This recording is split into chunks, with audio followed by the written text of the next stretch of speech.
Good morning. How's everyone doing? I accidentally hit that. I said, where did that come from? I was trying to turn something off before the video started. That's kind of fun starting the video with an applause. Maybe I should do that more often. Anyway, today we are going to be reading through part 2 of chapter 1 of Sherlock Holmes. The story is, I don't remember, the Scarlet, or Study in Scarlet. That's the name of the book. And this is not just a regular reading of the book. I'm not just going to sit here and read the words. I'm going to stop and talk about interesting vocabulary words, interesting phrases as we go. And we're doing this live, so if you're watching this with me, you can ask questions. What does this mean? What does that mean? Explain this, explain that. That's the whole point of the story. So if you're learning English and you're struggling with vocabulary, this is a really good way to improve that. Okay, also, when we finish the video, don't go away because that's when the fun starts. We're going to... My lighting is really bad today. That might help. We're... Sorry, it's early in the morning. So when the video finishes, we will bring some people in from Discord and we will practice some of those vocabulary words. But we're not just practicing the words. We're going to focus on pronunciation, intonation, accentuation, things that you not so easy to find, but things that are very helpful for improving your accent, if that's your goal. And we've got Alex here. Hello, Alex. And we've got Pachu and Sarah. And so the way this works, if you ever want to be a volunteer, is I have a Discord server. You go to the Discord server, you click on the link, or you click on the link in the comments. There's not one this morning because I didn't have time to put one. But usually there's a link in the comments directing you to my Discord. I'll try to put it later if I remember. All right, so let's get started with part 2 of chapter 1. I think we were just finishing with page 8. Let's see. Yep, that's page 8. I wonder if we could put some music on. Let's see. Just for something in the background. But, okay, maybe I'm going to use my Gone with the Wind music, so I know that won't get copyrighted. And I'll pick something out more permanent later. All right. Where did we? Okay, so when we stopped, we were just learning about how Dr. Watson met Sherlock Holmes.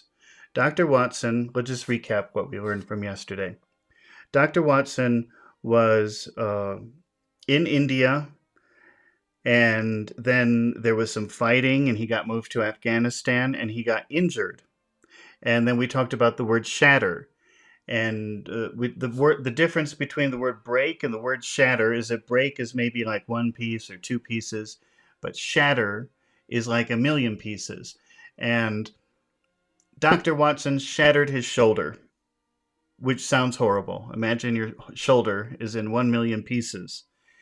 And because he was injured so badly, they sent him back to London.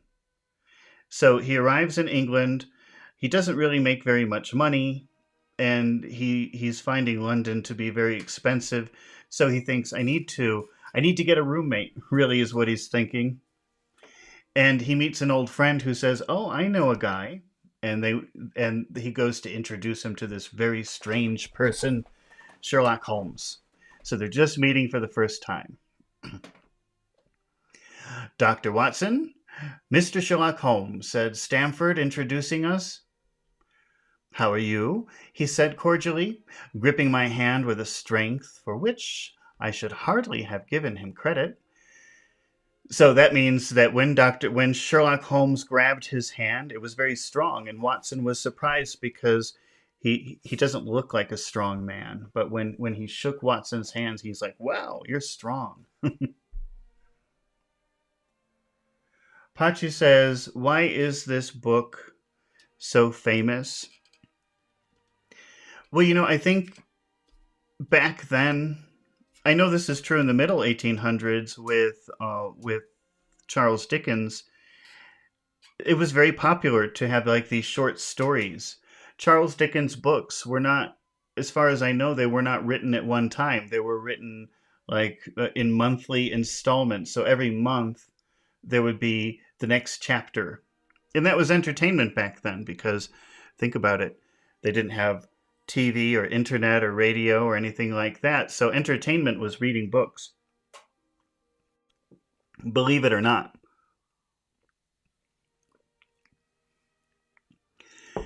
And I think it became popular for the reason any story becomes popular. You have good characters who are interesting and entertaining and fun, and you have um, problems to solve. These usually, if you're talking about a murder, this is a very famous sort of genre of the 19th century. They're called who done it, which means who did it. They're mysteries. So in the beginning of the story, they present you with a problem like, what happened? You know, somebody murdered Aunt Eugenia. Who? And then the whole book is about who did that. And people like to think to themselves, who did it? Is it the butler? Is it Aunt Mary? All right, so that's probably why it's popular. That's why I like it. Do you like it, Pachu? Have you ever watched Sherlock Holmes or read Sherlock Holmes before? Very, very popular in all English-speaking countries.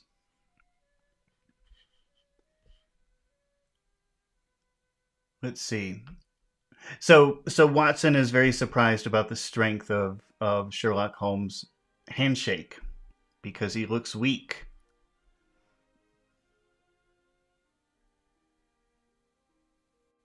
Let's see. I'm getting old, and now I feel like sometimes I can't do anything without my glasses. Let's see. Yasiru says, "Hi, Mr. Edutainer."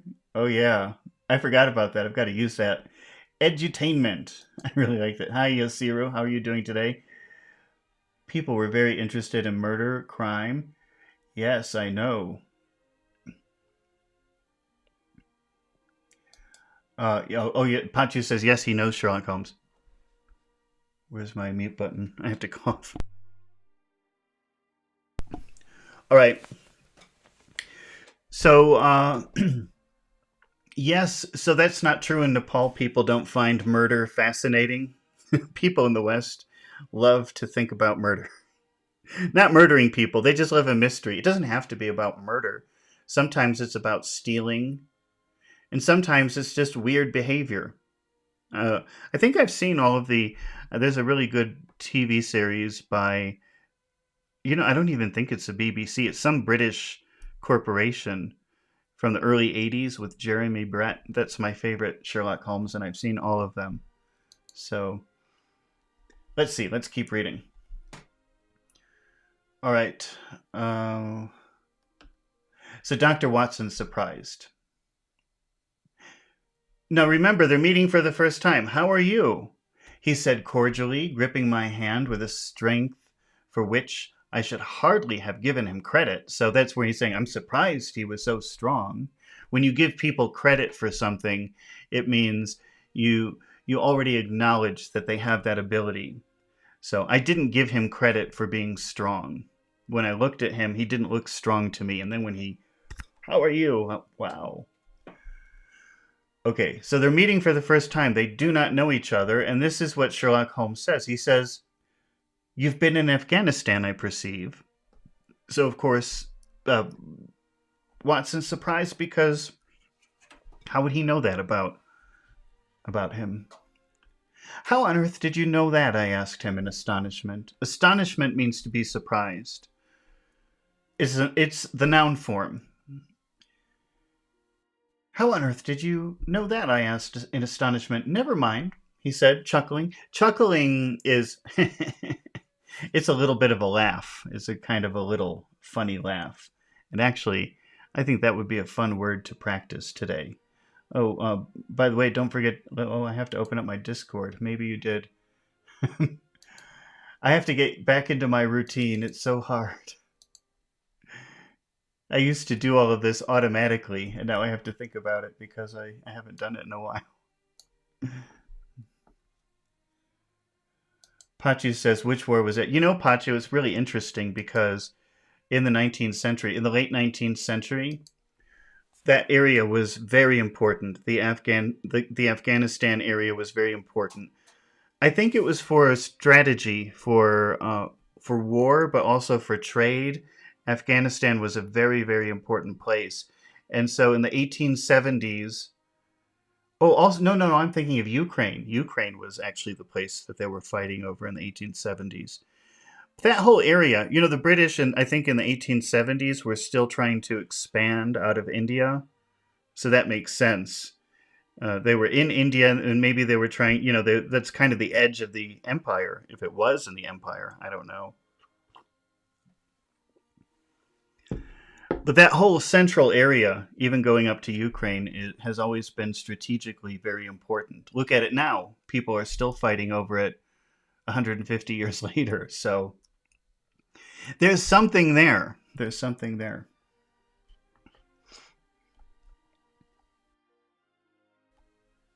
Something worth fighting for. Never mind, he said, chuckling. Oh, I want to put the word chuckle on my vocabulary list today. Let's see. Let's put that up here.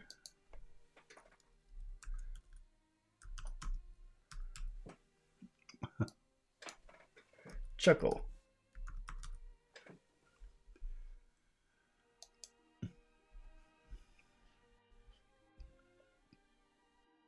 Never mind, he said, chuckling to himself. The question now is about hemoglobin.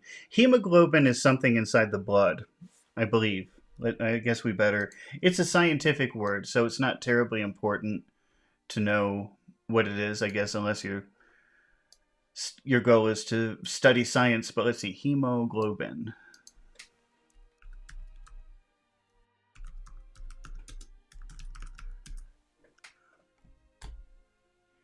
Yeah, hemoglobin is a protein in red blood cells, and it carries oxygen from your lungs to the rest of your body. All right.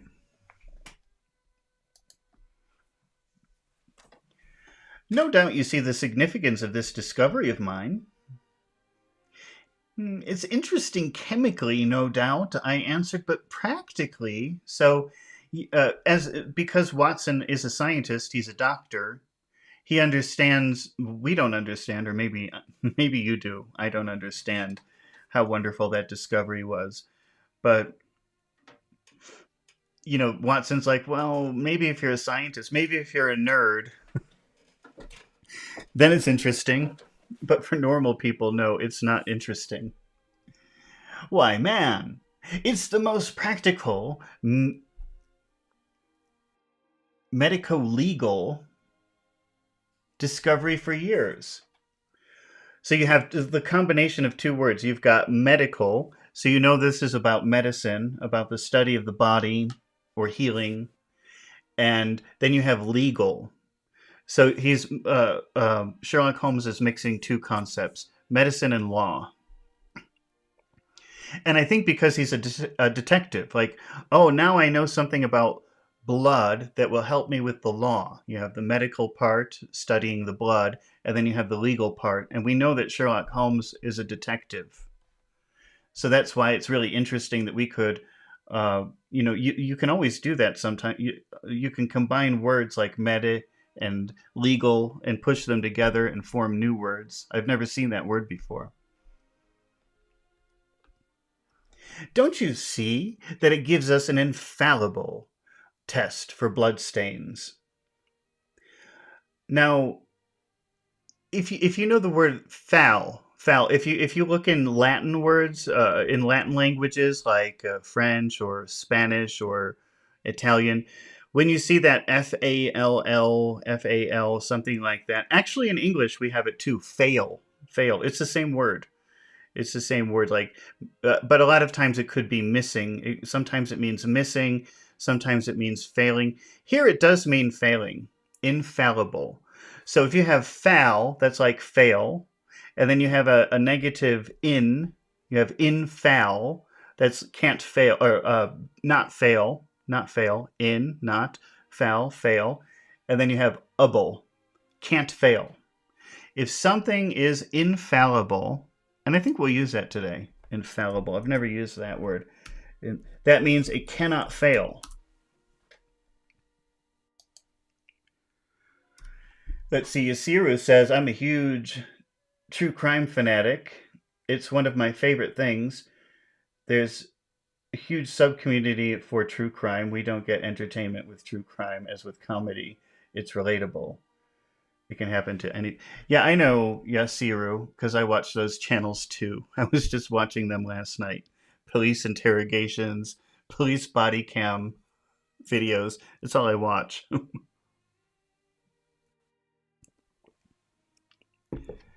What would we call that? That we would call that. What's a word for somebody? What is a word for somebody who enjoys? Let's ask ChatGPT. Let's find some words. What is a word for someone who enjoys watching? Oh, I've got the perfect word. I don't even need to ask ChatGPT. Wait, I'm going to put a word. Let me see if I could remember how to write words on the screen. It's been so long. Wait.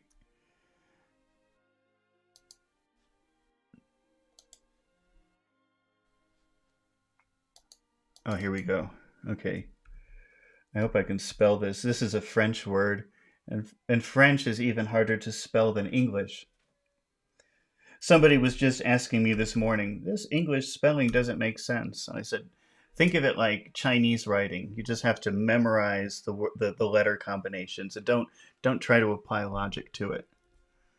Okay, I got the word. Have you ever seen the word voyeur?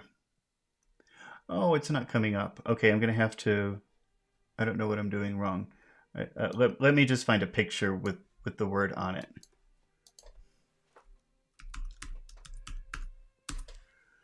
A voyeur, and again, this is a French word. Here we go. This will actually show us the picture of the word. Okay. Did I get it? A voyeur. Oh, wow. Is this the real definition? Meaning a viewer who enjoys seeing the sex acts or sex organs of others. That really is the definition. Okay. But, so that's somebody who likes to watch other people. But we use it for other things. So if you're a voyeur, you're just somebody who likes to watch things you're not supposed to look at. And, watching people get arrested or watching people talk about the bad things that they did in a courtroom or an interrogation. I don't know. Some people would say you're not really supposed to enjoy watching. I do. I watch it all the time, all day long. But some people would say you're not supposed to really be doing that. That's bad that you watch that sort of thing. And so they would apply the word voyeur to you. They would call you a voyeur. That's a negative term. You can see the real definition on the screen if you're looking at that. But it doesn't just apply to that. That's originally where it's from, and that's mainly what it means. But if you call someone... You ever drive past a car crash, like a car crashes or a bus crashes, and as you're going, you go, ooh, what happened? That's being a voyeur. Okay, so now we've got our word. And the reason I was doing that... Oh, Mikhail, I was just talking about you. I was telling someone, you were asking about, what's the difference between wind and wine? Why do they sound the same? Or why do they sound different? And I said, don't think about it. Just remember it like it's Chinese. Okay, so anyway, Yasiru. Now we have voyeurtainment. That's voyeurtainment. Would you agree? Can we add that to the list or no? Doesn't have a ring? Okay, let's get back to the book.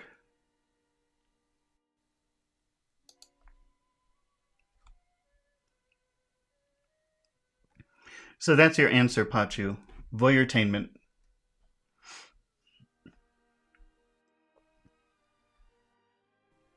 So anyway, Sherlock Holmes says, "Aren't you amazed at my discovery?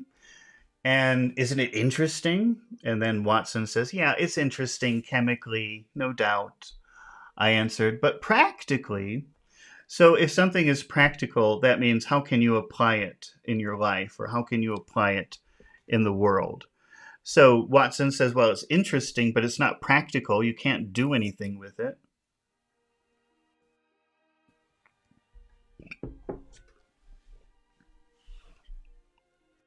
"Why, man, it's the most practical medical legal discovery for years. Don't you see that it gives us an infallible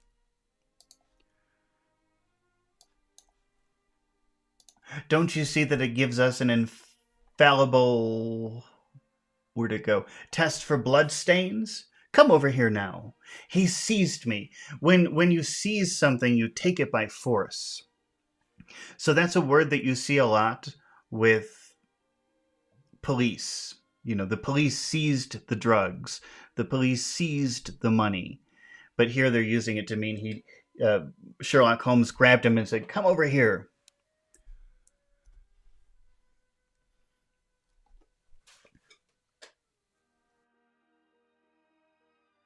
He seized me by the coat.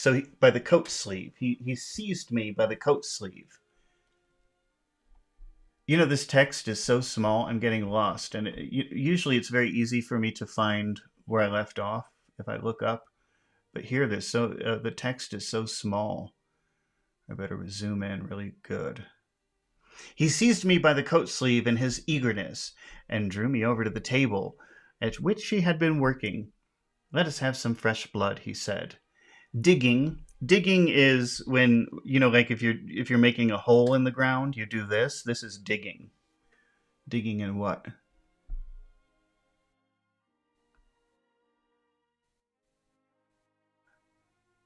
He said, digging a long bodkin into his finger. Okay, now they're going to be using laboratory terminology. I don't think we need to spend too much time on it, but I've never heard the word bodkin before. Let's see. Bodkin. I only know that it's a chemistry laboratory word because I see other words below it that have the same sort of theme. All right, so a bodkin is a tool, and I'll show you it. But I really don't know what the purpose of it is. Maybe one of you does. Let's see what it looks like. This is a bodkin. What is that? I don't know. Or what do you do with it? I don't know. Something in a laboratory, I guess.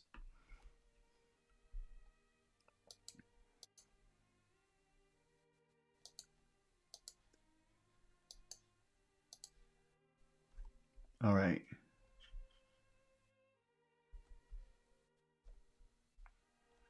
He seized me by the coat sleeve in his eagerness and drew me. Remember, draw can mean pull. It doesn't just mean making pictures, it can mean pull. And let's see. And drew me over to the table at which he had been working. "Let us have some fresh blood," he said, digging along bodkin. So remember, digging, that's like making a hole in the earth. But now he's taking that bodkin, that needle, and now he's digging his long finger and drawing off the resulting drop of blood into a chemical pipette. I know that a pipette, that's something that you would find in a laboratory, but I'll show you a picture of it anyway. Not that it's a terribly important word unless you're studying chemistry or something. Oh, and I was even wrong. I've just heard that word, and I knew that it had something to do with a tube. Let's see. But we'll just take a look at it. That's still something that word that people use. This is a pipette. Pachu, because I know you work with well, I think you work with machines and food and I don't know about chemicals, but maybe you have something like that where you work.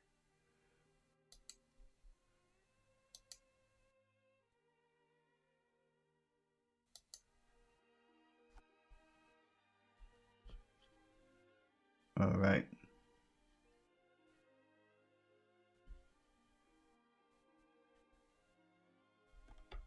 Yeah, Pachu says I use it. I still don't know what you do, Pachu, but I just know that it has something to do with machines and food and farms.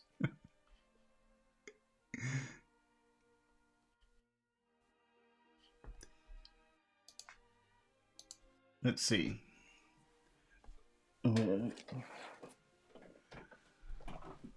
Let us have some fresh blood, he said, digging a long bodkin into his finger and drawing off the resulting drop of blood into a chemical pipette. Now, I add this small quantity of blood to a liter of water. You perceive that the resulting mixture has the appearance of pure water. The proportion of blood cannot be more than 1 in a million. So he's explaining he put a very, very, very small drop of water in blood into the water. So small you cannot see any blood. It has to be a very, very small amount. And he says, you perceive that the resulting mixture has the appearance of pure water. So you can see it looks like pure water. The proportion of blood, the amount of blood, cannot be more than 1 in a million. I have no doubt, however, that we shall be able to obtain the characteristic reaction. He spoke.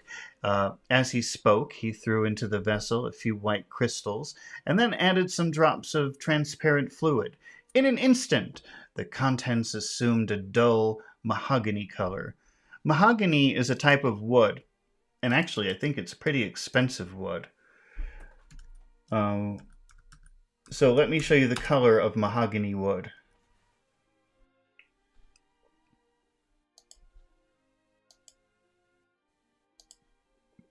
This is mahogany. And they show the tree here where it comes from. So it was this color. The water turned this color.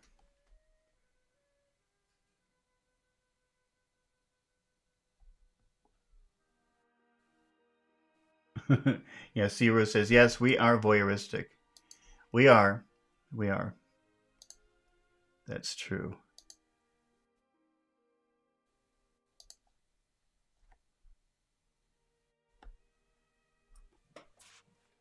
In an instant, the contents assumed a dull mahogany color.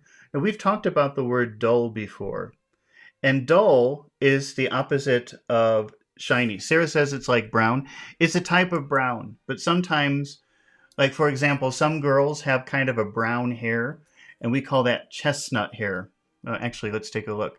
So I don't know. We like to differentiate between all the different types of brown or the colors of wood. Chestnut hair. So, for example, like this is chestnut hair. It's kind of like the color of a chestnut. What's a chestnut, you ask? This. I guess we just really like. They almost look the same, don't they? But one is mahogany and one is chestnut. So you tell me. I don't know. There are a lot of things like that.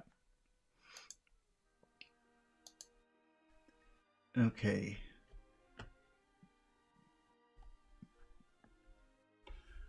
The contents assumed a mahogany color and a brownish dust was. I wanted to talk about the word dull.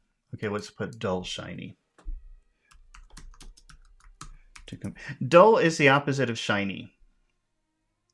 So if we look at this picture that I'm bringing up on the screen, maybe we could see the difference. Okay, in this penny, this is 1 cent in the United States, also known as a penny, and you can see that the penny on the right is shiny. It reflects light, and the penny on the left is dull. It doesn't really reflect light very well. So that's really what the meaning of dull is. It's the opposite of shiny, but we could use it to mean stupid. We could use it to mean boring also. But here it just means the liquid. Sometimes liquid can be very shiny, but this is not the type of shiny we have. This is a dull chestnut. It's not reflecting light.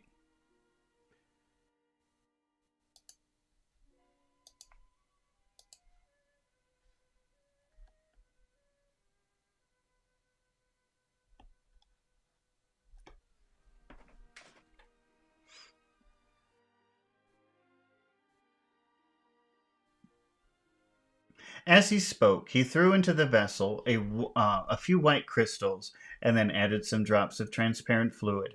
In an instant, the contents assumed a dull mahogany color, and a brownish dust was precipitated was precipitated to the bottom of the glass jar.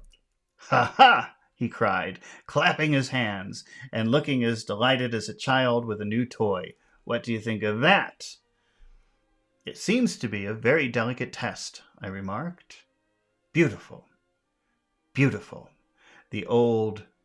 what is this word? Gaiacum test? Gaiacum? I don't know what that is.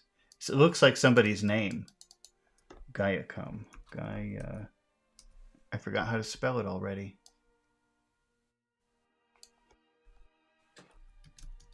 Let's see. Let's see if ChatGPT can clear it up for us. It's a type of tree known for its very hard wood, historically used to treat diseases like syphilis and arthritis.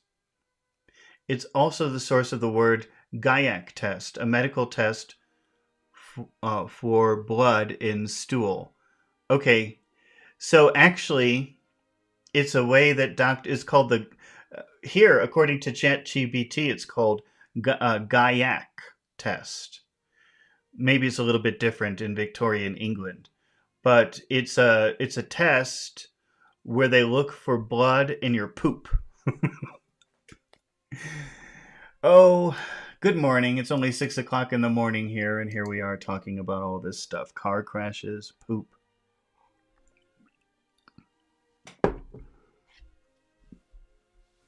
Pachu says maybe a test name. Yeah, it says the old... what did he say? The old Gaiacum test was very clumsy and uncertain. So is the microscopic examination for blood and corpuscles. The latter is valueless if its stains are a few hours old. Now, this appears to act as well whether the blood is old or new.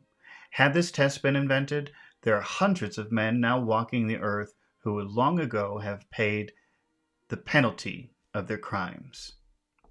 So Sherlock is saying, wow, if we had discovered this earlier, many more criminals would be in jail. That's really what he's saying. Pachu, are you repeating what I'm saying, or are you saying, oh, I know what that is? Have you heard of that before? Because I see you writing that, and I'm wondering if you're just saying, oh, I know what that is, or if you're just recording an interesting thing or something that you found interesting.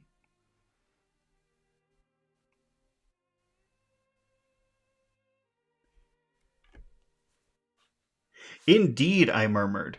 We've seen that word murmur many times before. It's like talking low or in a way that's not easy to understand, not very loud, not very clear. Oh, Pachu's saying I'm repeating. Yeah, no, I'm just wondering because I think you work with... I know you work with plants. I don't know if you work with animals. Maybe you're familiar with those things already. And you were saying, I know what it is. Criminal cases are continually hinging upon that one thing. Now, here's an interesting phrasal verb, hinge upon. And I'm definitely putting that on my vocabulary list today. I think we've talked about it before, and I just want to show you what a hinge is in case you don't know. It's a very common thing, but it's not one of those words that you would ever take the time to learn. This is a hinge. You see that hinge? Okay, but as a phrasal verb, and maybe you should think of it like one thing hinges upon another. It's like one thing is dependent. Oh, look, I found voyeur. I typed this earlier, and now I know where it is. I was covering it up. That's why I couldn't see it. Okay, look. If I go like this, voyeur. I better get rid of that. Okay, it's gone. So if one thing hinges upon another thing, that means that one thing depends upon the other thing. So we're going to practice it later. So don't try to break your mind understanding it. That's going to be in our list today. But I'll give you an example. Our picnic hinges upon the weather. That means if it's raining, we can't go on our picnic. Our picnic depends on the weather. Our picnic hinges upon the weather. We'll practice that one later.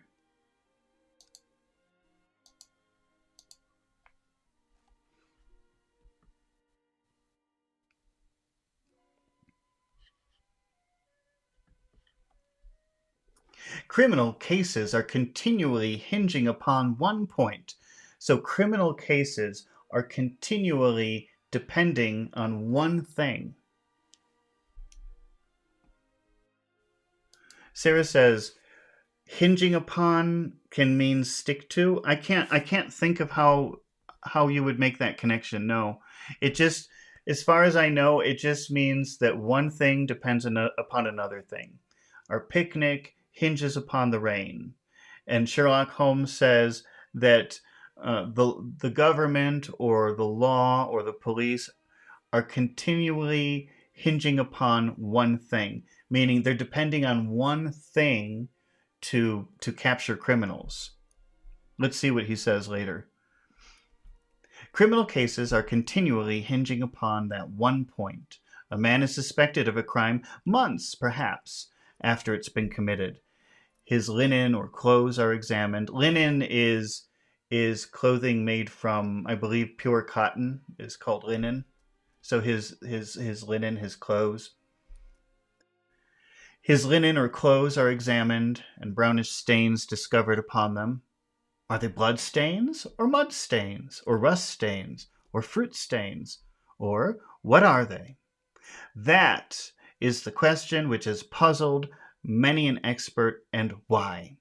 Okay, that word puzzled is a word that means confused, and it could be stronger than confused. It not could be, it is stronger than confused. It means really super confused. Let's go back and see who was puzzled. That is the question which has puzzled many an expert. So many experts are very, very confused or don't know how to find the answer for this problem. So is it a blood stain? Is it a fruit stain? Is it mud? This has puzzled our scientists. This confuses our experts. It puzzles them. That's the question which has puzzled many an expert. And why? Because there was no reliable test. Now we have Sherlock Holmes' test, and there will no longer be any difficulty.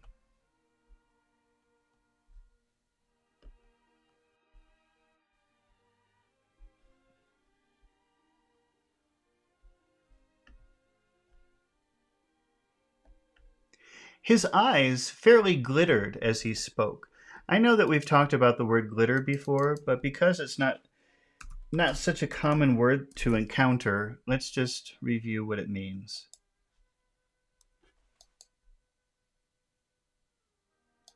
This is glitter. So when you say his eyes glittered, you know, his eyes were reflecting light. You could see in his eyes he was very excited.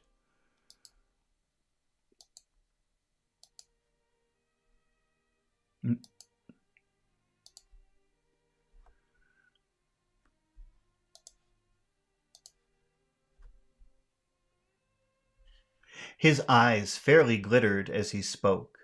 He put his hands over his heart and bowed, as if some applauding crowd had conjured up. So he's crazy. I made this discovery, and when he explains it, he's pretending like everybody's going like this, and he goes, "You are to be congratulated." I said, "Oh wait, I skipped this." His eyes fairly glittered as he spoke, and he put up his hands over his heart and he bowed, as if some applauding crowd conjured up by his imagination. "You are to be congratulated," I remarked, considerably surprised by his enthusiasm. "There was the case of von Bischoff at Frankfurt last year. He would certainly have been hung had this test been in existence.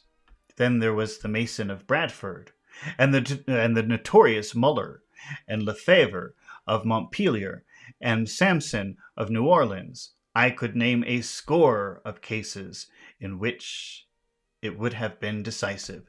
Score, I think that word score really means 15. When you see that word, people don't use it really in modern English, score, but it used to be a very common measurement of something. Just like you have a dozen means 12, score I'm pretty sure means 15, but let me just verify that for you.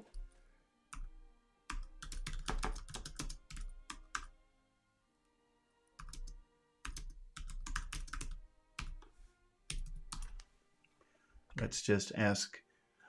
Oh, it's 20. So you see, I'm glad that I asked because I thought it was 15, but it's 20. So sometimes when you see the word score, well, always if there's a number in front of it, it will probably mean 20. It will probably represent the number 20. Okay, but we still use the word score to mean a lot. And actually, that would be a really cool word to do to practice later, score. It just means a lot. Listen, I have talked to a lot of people. I have talked to scores of people. You can do that. That's very common, actually. We've received a lot of complaints. We've received scores of complaints. That's a really cool word to know. I don't think I've been teaching English. Oh, I don't want to think about it right now. I guess it's like 20, 25 years. I don't think I've ever talked about that in a class in 25 years, but it's pretty common. Score. Oh, the words are limitless. The words are limitless. All right.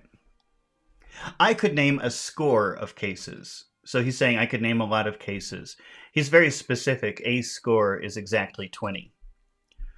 No, but I think you can still use it in that way. A score of people. Yeah, it doesn't really mean exactly 20. They all mean a lot.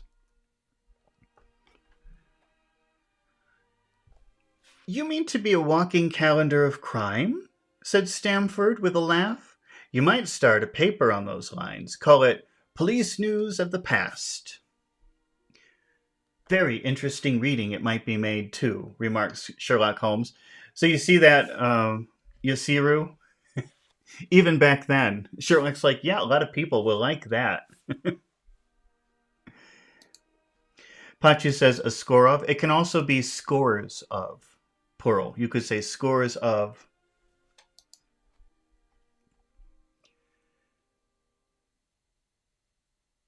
Very interesting reading it might be, too, remarked Sherlock Holmes, sticking a small piece of plaster over the prick on his finger. A prick is like a little... I don't have it. I actually do have a needle somewhere. I think it's in the other room. I'm not getting up. But, you know, imagine... This is good enough. This is a paper clip. If you take a needle and you go like this and you penetrate the skin... That's called a prick. And let me show you a fruit. I don't know if it's a fruit. I've never had one of these. I've only heard of it, but I've never had it. Prickly pear.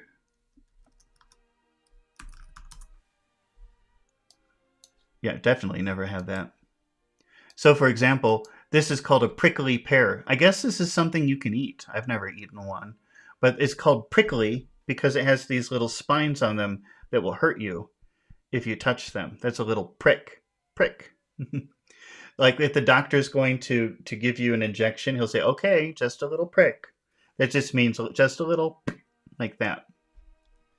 How was it used here?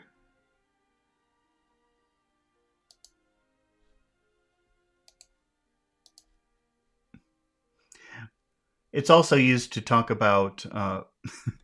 slang. It's a slang term for a male body part also. Let's see. Very interesting reading it might be made too, remarked Sherlock Holmes, sticking a small piece of plaster over the prick in his finger. So remember, he had to withdraw blood from his finger. So he took a needle and he made a little prick, and now he's putting something over it. That plaster is like a bandage, is what it means. Sarah says it's like a cactus. Yeah, I don't know. I don't know what that is, but somebody who's in a bad mood, that's what you call them. That's the only reason I know that word. Because if somebody's in a bad mood, you'll say, don't be a prickly pear.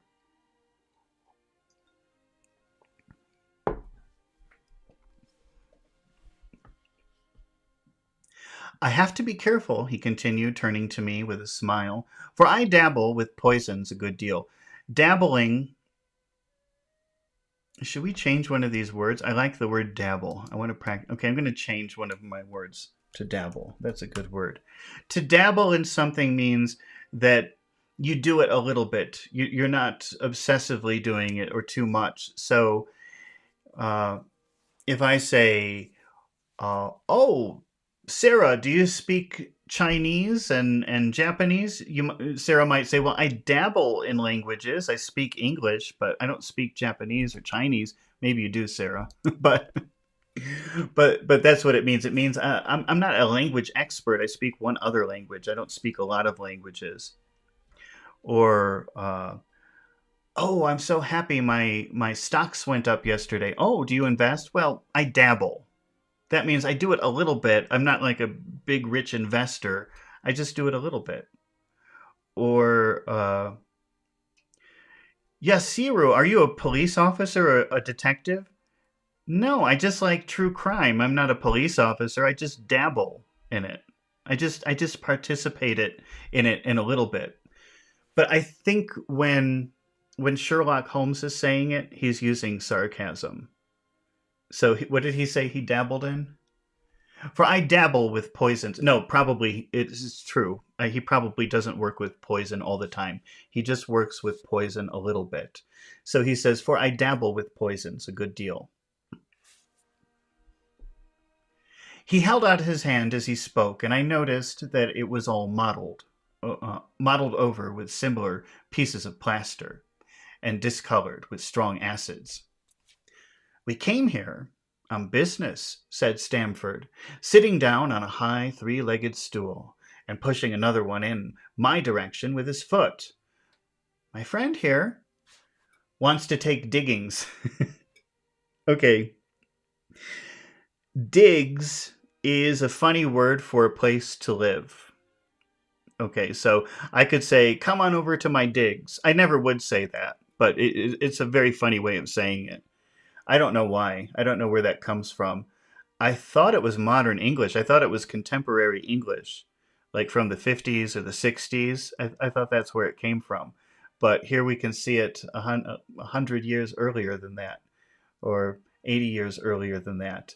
So he says, don't worry about using it, though. It's too obscure, too weird to use.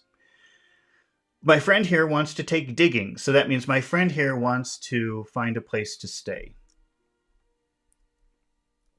And as you were complaining that you could get no one to go halves with you, I thought you had better bring you to get... This is very familiar speech. I didn't know that people were talking to Sherlock Holmes like that. This guy is talking to him like they're best friends or something. My friend here wants to take diggings, and as you were complaining that you could get no one to go halves with you, I thought that I'd better bring you together. So he's saying, I know that you want a roommate, and I know that he wants a roommate, so I'm bringing you together. And this is how Dr. Watson and Sherlock Holmes met. Sherlock Holmes seemed delighted at the idea of sharing his rooms with me. I have my eye on a suite in Baker Street, he said, which would suit us down to the ground. You don't mind the smell of strong tobacco, I hope? I always smoke ships myself, I answered. That's good enough. I generally have chemicals about, and occasionally do experiments. Would that annoy you? By no means. Let me see. What are my other shortcomings? I get in the dumps sometimes. Okay, now this is interesting. This is an expression, to be in the dumps, or to be down in the dumps. Do you know what a dump is? Have you seen that word before? You may know that as a verb. But let me show it as a location. This is a dump. Dump means when you take a container with a large quantity of something and you go. So the place where all the garbage is collected is called a dump. And to be in the dumps means to be sad, or down in the dumps means to be depressed. That's what it means. Sarah says, does it mean upset? Not really. Upset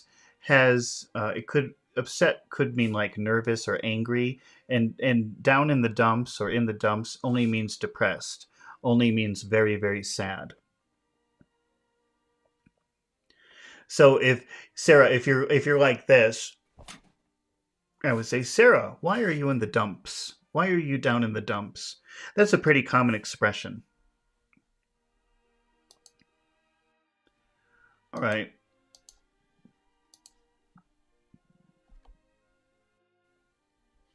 I really didn't know that they had these expressions back then. I'm surprised. I thought these were more modern expressions. I get the dumps at times. That means sometimes I get very depressed. And don't open my mouth for days on end. Days on end means many, many, many days. Infinity days, really. It means days infinity. So I don't open my mouth. I don't talk for many, many days sometimes. You must not think I'm sulky. We've seen that word sulky before. Like if you're talking to a kid, little Johnny, you cannot go outside and play until you finish your homework. Then maybe little Johnny will sit in the corner like this. That's sulking. Wait, let's see. I'm just going to write sulk in here. We'll look for pictures. Sulk. When I type sulk, it will just probably show children, because children usually do that more than adults. Thank goodness. Like this. Almost exactly what I did. So if somebody gets sulky, that's a pretty bad mood to be in. You're a little bit depressed, a little bit angry, a little bit hostile. And Sherlock Holmes says, I get sulky sometimes. Sometimes I sulk.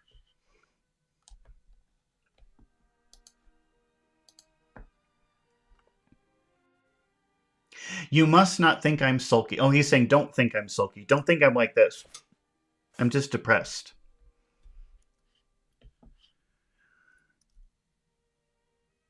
Just let me alone, and I'll soon be right. What have you to confess now? It's just as well for two fellows to know the worst of one another before they begin to live together. So Sherlock Holmes is saying, I'm telling you everything bad about me right now before we agree to live together. That way, there will be no problems. I laughed at his cross-examination. I keep a bull pup. So pup is a puppy, and bull pup would probably be either a bulldog, probably a bulldog. Let me show, in case you don't know dogs. I'm just assuming everybody knows the different types of dogs. I'm not sure which, because he just says the word bull. I'm not sure which kind of dog he's talking about, but it could be a dog like this. This is a bulldog. So it would make sense if he said bull pup. But also there's a pit bull, which is another type of very common dog in the UK or in England, probably at that time. And this is a pit bull. Maybe that could also be a bull pup. I don't know what kind of dog. These dogs are pretty dangerous. They're very, very strong and can be very unpredictable and violent sometimes. That's what people say.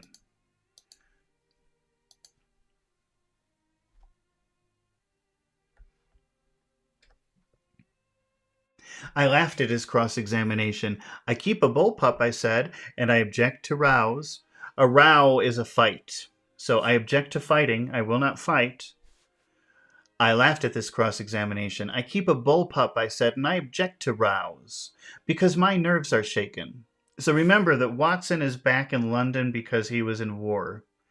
And he went all the way from India. Imagine going all the way from Bombay. He was in Bombay. That's Mumbai now.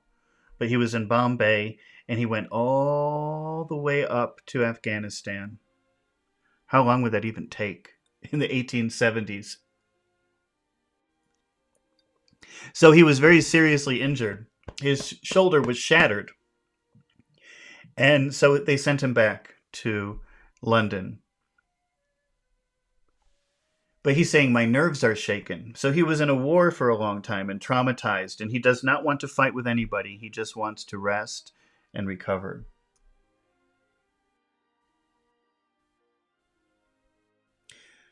Sarah said, one of them killed someone here before. Oh, yeah. They're pit bulls.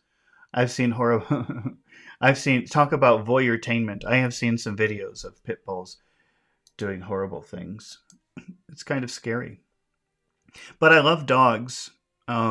It's just, I don't like that kind of dog. Somebody offered me one once. I said, I don't know.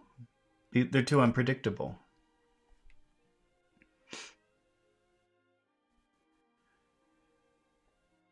All right, so I keep a bullpup, and I object to rows. Rows is fighting. We're almost finished with this chapter, by the way, so we're about to start practicing pretty soon. There's just a few more paragraphs to go. Because my nerves are shaken. So if your nerves are shaken, you need time to rest, to recover. And if your nerves are shaken, one little thing could make you go a little bit crazy.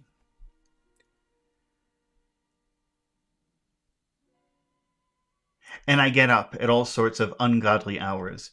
When you say something is ungodly, that means that it has nothing to do with God, okay? So somebody who is waking up at 3 or 4 o'clock in the morning, those are ungodly hours. Nobody should be up at 3 o'clock in the morning or 4 o'clock in the morning. It's kind of like the opposite of God. I don't know. I don't know why we say that, ungodly, like not suitable for God or not presentable for God. I don't know. But when you say something is ungodly, it's always horrible.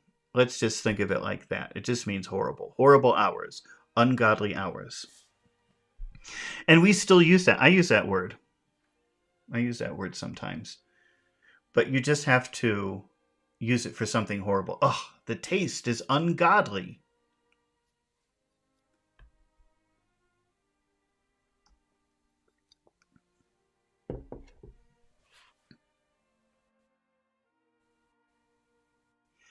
I object to rows because my nerves are shaken. I get up at all sorts of ungodly hours, and I'm extremely lazy. I have another set of vices when I'm well, but those are the principal ones at present. So vices, I think we've talked about that before, and vices are bad things that you do. So if you drink alcohol, that's a vice. Like they're things that you enjoy doing, but they're bad. Drinking alcohol is a vice. Doing drugs is a vice. Gambling is a vice. All those things that people really love doing, but society says they're very bad for you. Smoking cigarettes is a vice. Eating too many sweets is a vice. So Dr. Watson says, I have another set of vices. I have a whole group of things that I enjoy doing that are bad. When I'm well. He's too sick to do his vices right now. I don't know what those vices are. We can only imagine. Do you include violin playing in your category of rows? He said anxiously. So he's saying, so would it make you angry? Would you fight with me if I played my violin? It depends on the player, I answered. So he said, well, it depends. Do you play well? I answered, a well-played violin is a treat for the gods. A badly played one Oh, that's all right, he cried, with a merry laugh. I think we may consider the thing is settled, that is, if the rooms are agreeable to you. We shall see them. When shall we see them?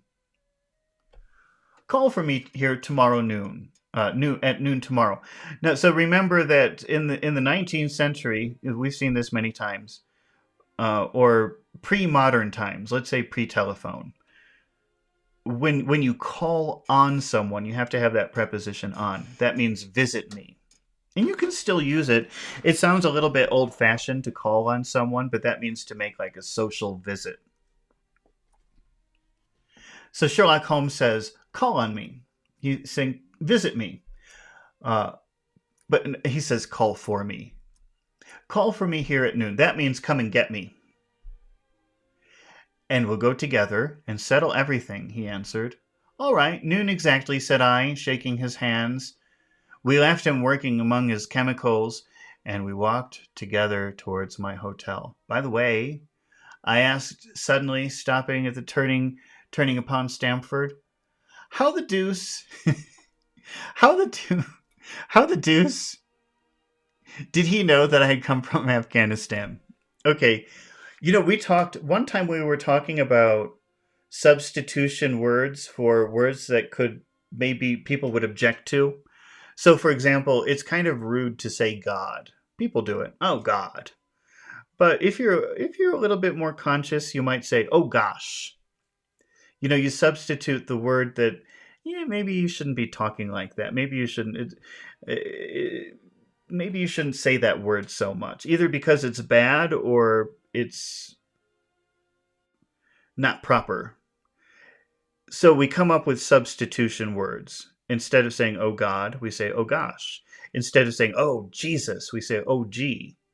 We find a separate word. So I'm sure you've all seen phrases like, what the hell? And what, by the way, hell becomes heck. What the heck? Very soft sound. It's not offensive at all, but it also expresses whatever emotion you're having. So it's like a non-offensive way of getting out your frustration. And so instead of saying, what the heck, or what the F, or they have what the deuce. Deuce means two. And also it means, but when we think of a deuce, we think of this. Wait. And I think that's probably where the expression comes from. But a deuce, if you ever play cards, is the number 2. We always call it a deuce. This is a deuce. So there are 4 deuces in a deck of cards. That's really slang gambling terms.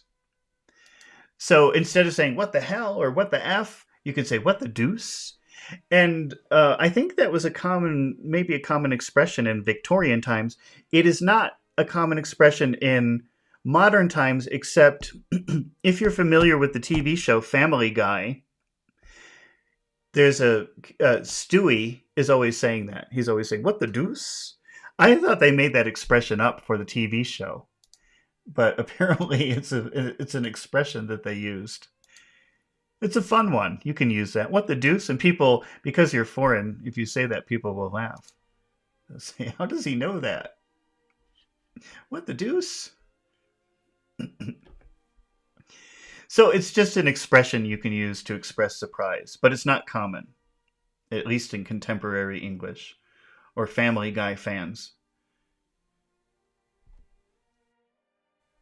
By the way, I asked, suddenly stopping, turning upon Stamford, how the deuce? So you see, it could be like, how the hell? Or how the F? Something like that. But it's more polite to use some other word. How the deuce? How the deuce did he know that I had come from Afghanistan?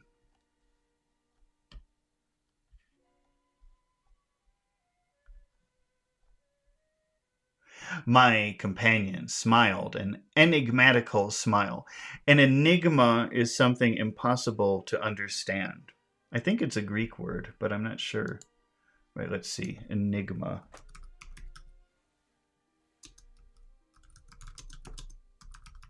Let's see. Mysterious, hard to understand or explain.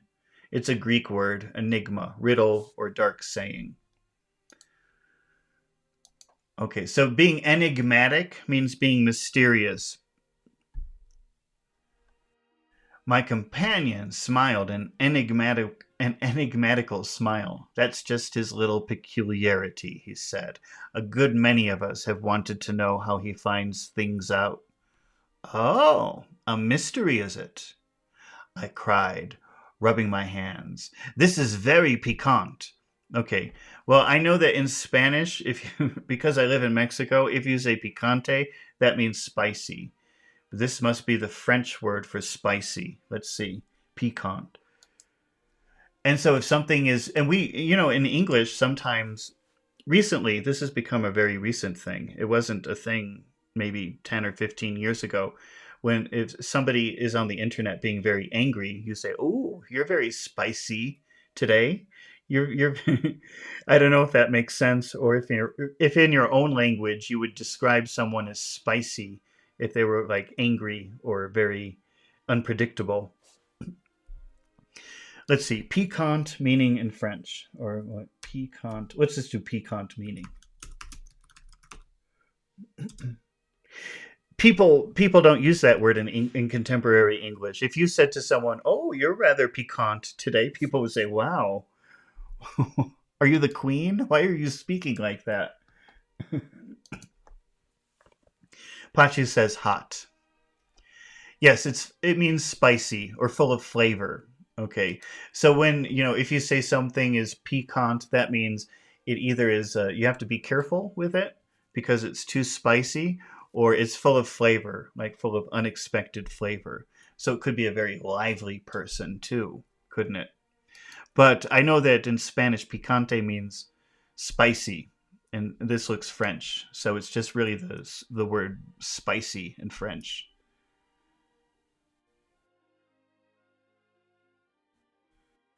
Pachu says spiced girl. No, that I don't. I'm not sure what that means, but spicy, yes. Like if I say, "Hey, Pachu, how are you? What do you want? Leave me alone."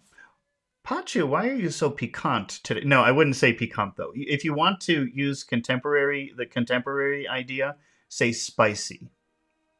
But that just means angry or ready to have a fight.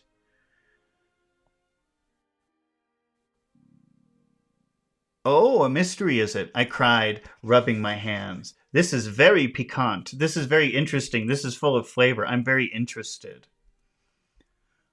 I'm much obliged for you for bringing us together. The proper study of mankind is man, you know. You must study him then, Stamford said, as he bade me goodbye. You'll find him a knotty problem, though. I'll wager he learns more about you than you about him. Goodbye. Goodbye, I answered, and strolled onto my hotel. Now remember, stroll is like a slow, relaxing walk. I'm taking a stroll. I'm going for a walk. So he just strolled back to his hotel, carelessly walking away. Goodbye, I answered, and strolled on to the hotel, considerably interested in my new acquaintance. Sarah says, could we use the language of novels in the academic writing, or only speaking, words such as sulky, piquant, and so on? No, there are just some words that are outdated. No, but I have never heard a contemporary person say piquant. There might be somebody, but I think it would sound pretty unusual to use that word. So it's not exactly academic, it's just old. I know that they used to say it a lot because I've seen it in movie, like not movies from that period, but movies about that period, or movies written when the books were written in that period. You can hear people using that word sometimes, but it's not something in contemporary English, and that's why I'm telling you, if you want the equivalent for contemporary English, that would be like spicy. But sulky is not, it's not a literary word. It's a common word. That's what you would tell your child. If your child is sitting in the chair like this, you would say, "Don't sulk. Stop sulking." That's just a word that you use to describe that sort of activity. All right. that was the end of the chapter, so we're finished. Oh, these are nice short chapters, aren't they? Okay, so now don't go away, because what we're going to do, let's see, who are our volunteers today? First two volunteers were Pachu and Alex. So we will practice with them today. What's going to happen now is I'm just going to take a few minute break, just for a few minutes. And I've chosen 4 vocabulary words from what we just read. We've got chuckle and dabble and hinge upon and score. Okay. And so I'm going to make some quick exercises to practice those words. And then Alex and Pachu will join us. And we're going to practice with those exercises. And we're going to work on some accent reduction. We're going to find the rhythm of the sentence, the natural English rhythm of the sentence, and we'll add a little bit of music to it to make it sound more natural. This is accent reduction. It's not just about pronouncing words the proper way, it's about pronouncing phrases the proper way, because English has a particular way that it likes to put words together. And if you can crack that code, you will eliminate your accent, or almost eliminate your accent. So this is really good for people who are trying to make it to the next level. Let's see, we've got Pachu is saying, okay, all right. So I'm going to put my be right back. I forgot what I even used to say in these. It's really been a long time, hasn't it? I'm going to be right back, and in a few minutes we'll have the exercises, and Alex and Pachu will join us, and we'll practice our accent reduction while also practicing some interesting vocabulary words. So do not go away, but it will take a few minutes, okay? Be right back. Let me put my be right back screen on.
Oh, my microphone was still muted. That's why.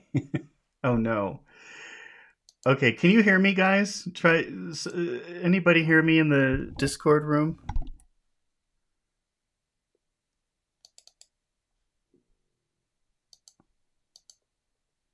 Hello? Nobody? All right, now that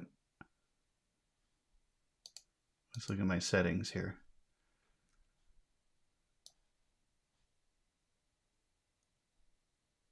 What's going on today? Devices. No, nobody can hear me.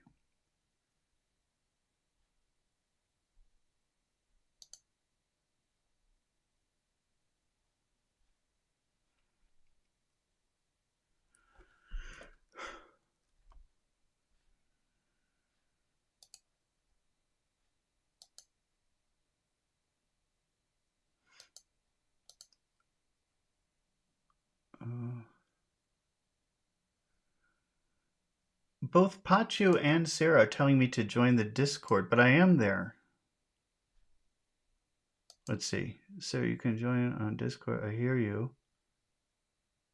You hear me, Pachu? You can hear me on Discord?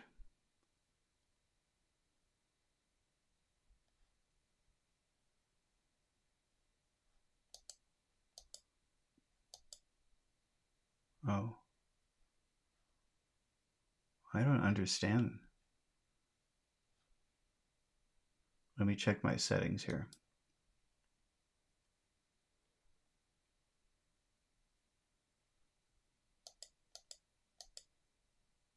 Voice. Oh, wait a minute. Voice channel. Hello? Can you hear me?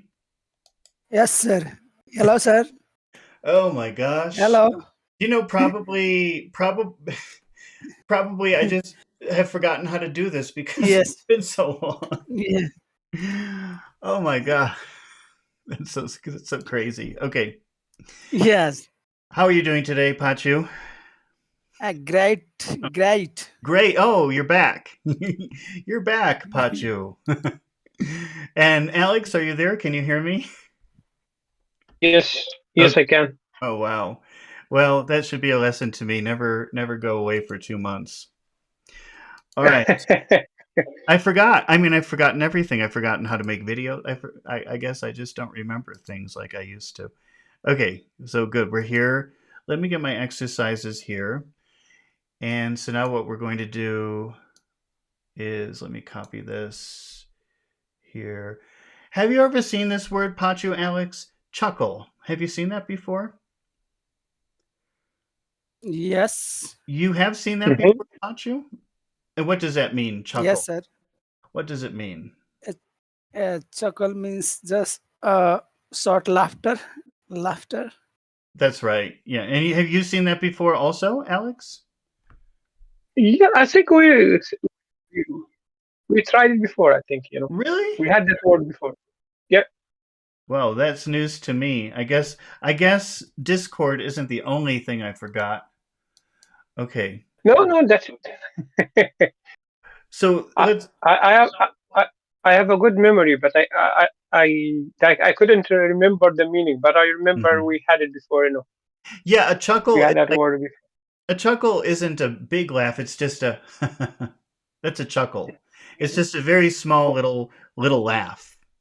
Chuckle. And you know that if somebody's name is Charles, then a nickname for him could be Chuck.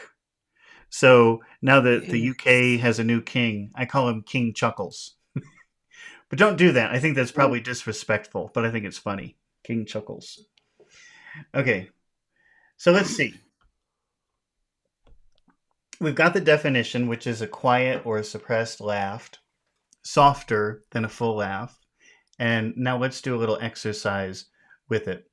So what I'm going to do, maybe I'll turn this off for a second. Well, no, it's okay. We'll leave it on here. So, Pachu, I'm going to say a sentence, which is, she gave a quiet chuckle during the meeting. She gave a quiet chuckle during the meeting. Can you repeat that? She gave a quiet chuckle during the meeting. Can you try to whistle a little bit more when you say she? She. She gave a she Mm-hmm. she Go ahead. she gave a she gave a quiet chuckle during the meeting. Okay, now before we continue, we have to clear up one thing. So I'm going to write two things on the screen, all right?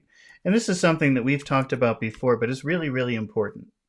So every time this happens, we have to talk about it so we can get rid of this problem, okay? Mm-hmm. Okay. Mm-hmm. Mm-hmm. Pachu, can you see the two words that I have written up on the screen? Number one and number number two. Yes. Can you say Yes. number one? Is a quiet. Okay, that's good. That was pretty good. Can you say number two? Quit. Uh-oh, we better put a third word up here. Okay, now we've got three words. Can you say number two, Pachu? Number 2 is quiet. How about number three? Is a quit. Okay, let me ask you this. How many syllables are in number one? Number 1 is a quiet. Quiet. 2. Quiet. Okay, well, it's really one, but we'll talk about it in a second, okay? How many syllables in number two? Quiet. Quiet. Mm-hmm. Oh, wow, Yes. that was beautiful, Pachu. How many syllables in number two? Is a 2. Quiet. Quiet, right. And how many syllables in number three? Is a quit. Single. Quit. Okay, Quit. Quit. let's just spell it like that. Okay. Now, number one and number two sound very similar, except one word has one syllable and the other word, number two, has two syllables. Okay. Let's look at number two for a second, Pachu. What is the first syllable of that word, quiet? As meaning. No, what is the first syllable? Okay. Is a quiet. Quiet. Quai. White. So Quiet. don't confuse two or three sounds with syllables, okay? Because look, we have three vowel sounds in this first syllable. It's oo-I, oo-I, oo-I. So it's three sounds, but it's only one syllable. Quai. Quai.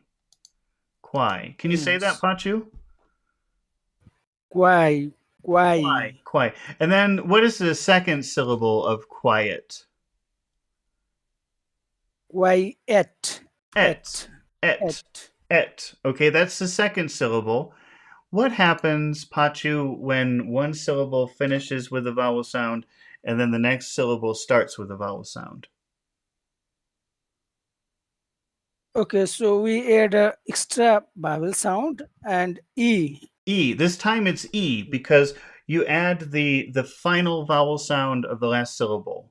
The final sound of quai is E. Qua, kuai.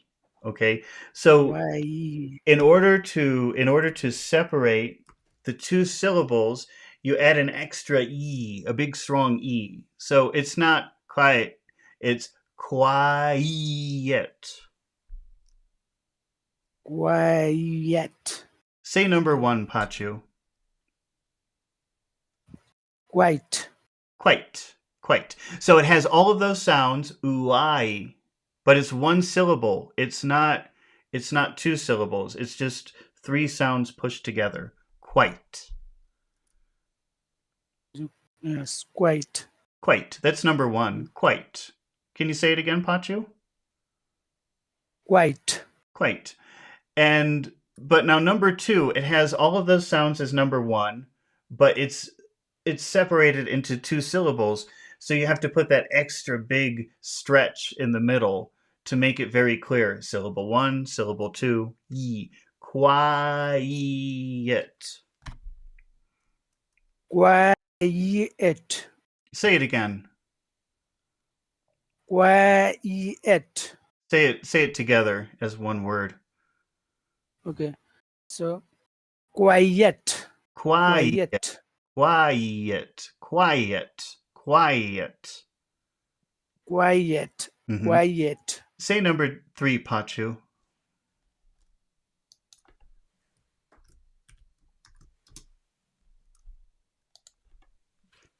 Can you say number 3, Pachu? Uh-oh, I think Pachu disappeared. Let me see. Alex, can you try to say number 1? Hello, sir. Oh, Pachu's back. Okay, but you're going to do it in a second, Alex, so get ready. Can you say number 3, Pachu? Yeah, it's a quit. Quit, you're right. You're right. Say number 1 again. Quiet. Quite. Say number 2. Quiet. Quiet. That's very clear. Both of those are very clear. Say number 3. The quit. Quit. Say all 3 of them, one after the other. Quiet. Quiet. Quit. Okay, that was very good. That's very clear. If you say it like that, people will always understand you. Okay, Alex, can you try say number 1? Quiet. Okay, say that again, please. Sorry, quite. Quite. Quite. Quite. Okay. Mhm. How about number 2? Quiet. Yeah.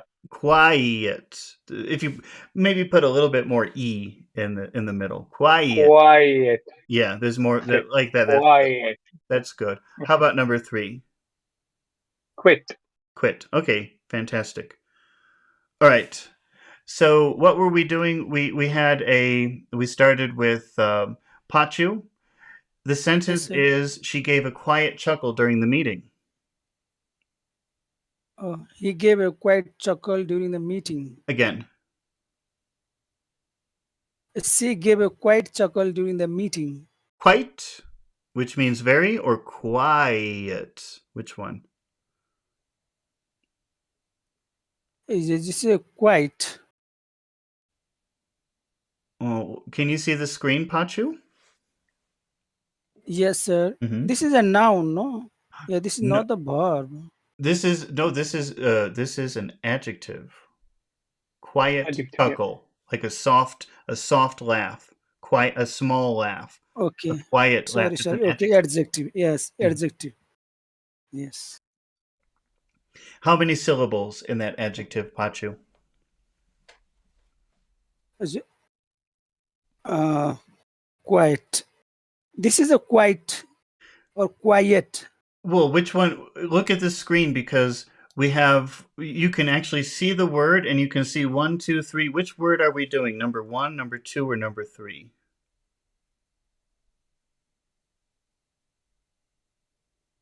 Okay, is it 2? Okay. It's number 2. So, yeah, yes. Okay. So this is the yes. This has second syllable, 2 syllable, and the quiet. Right, Quiet. quiet. You're saying quite, but it's quiet, which is very different.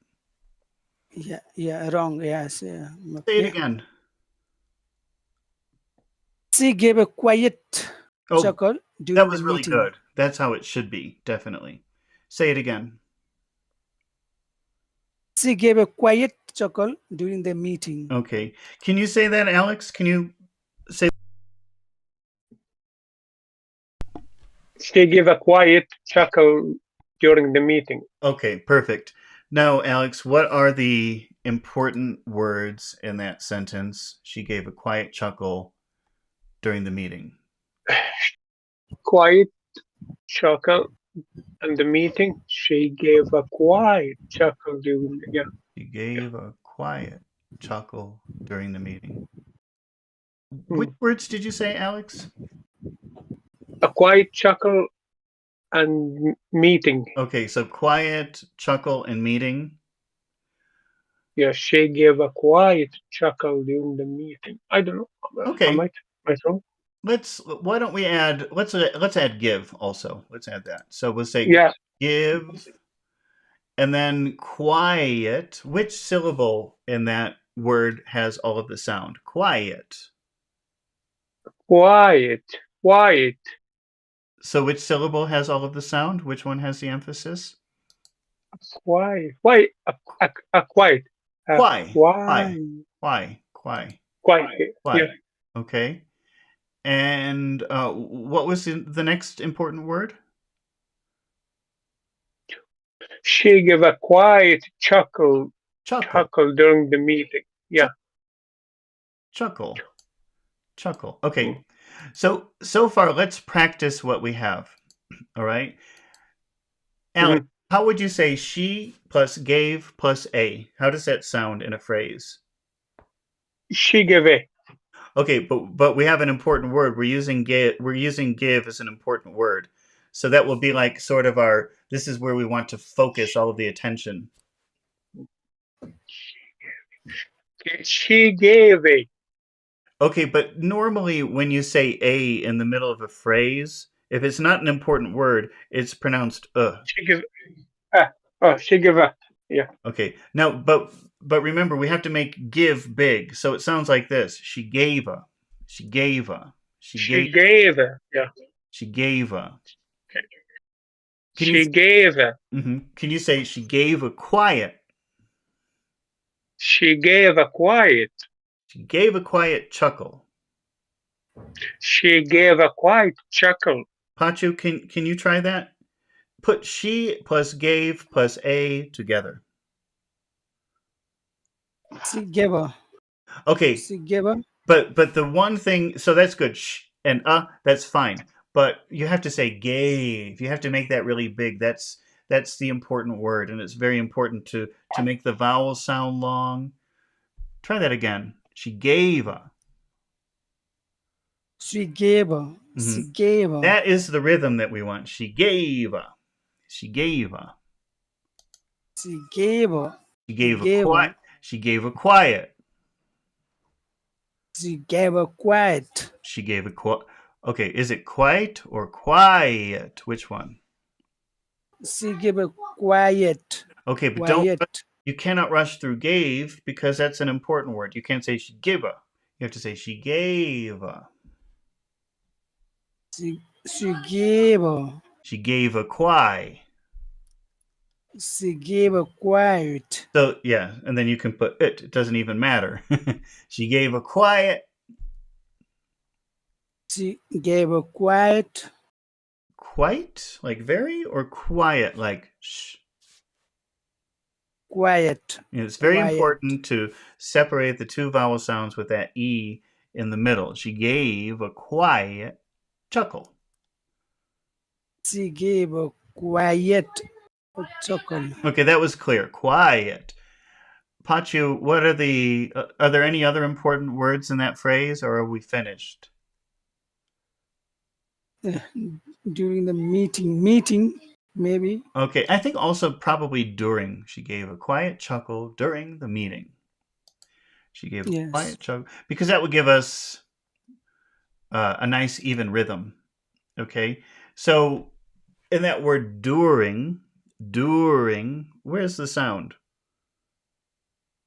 Is a first do. The first dur.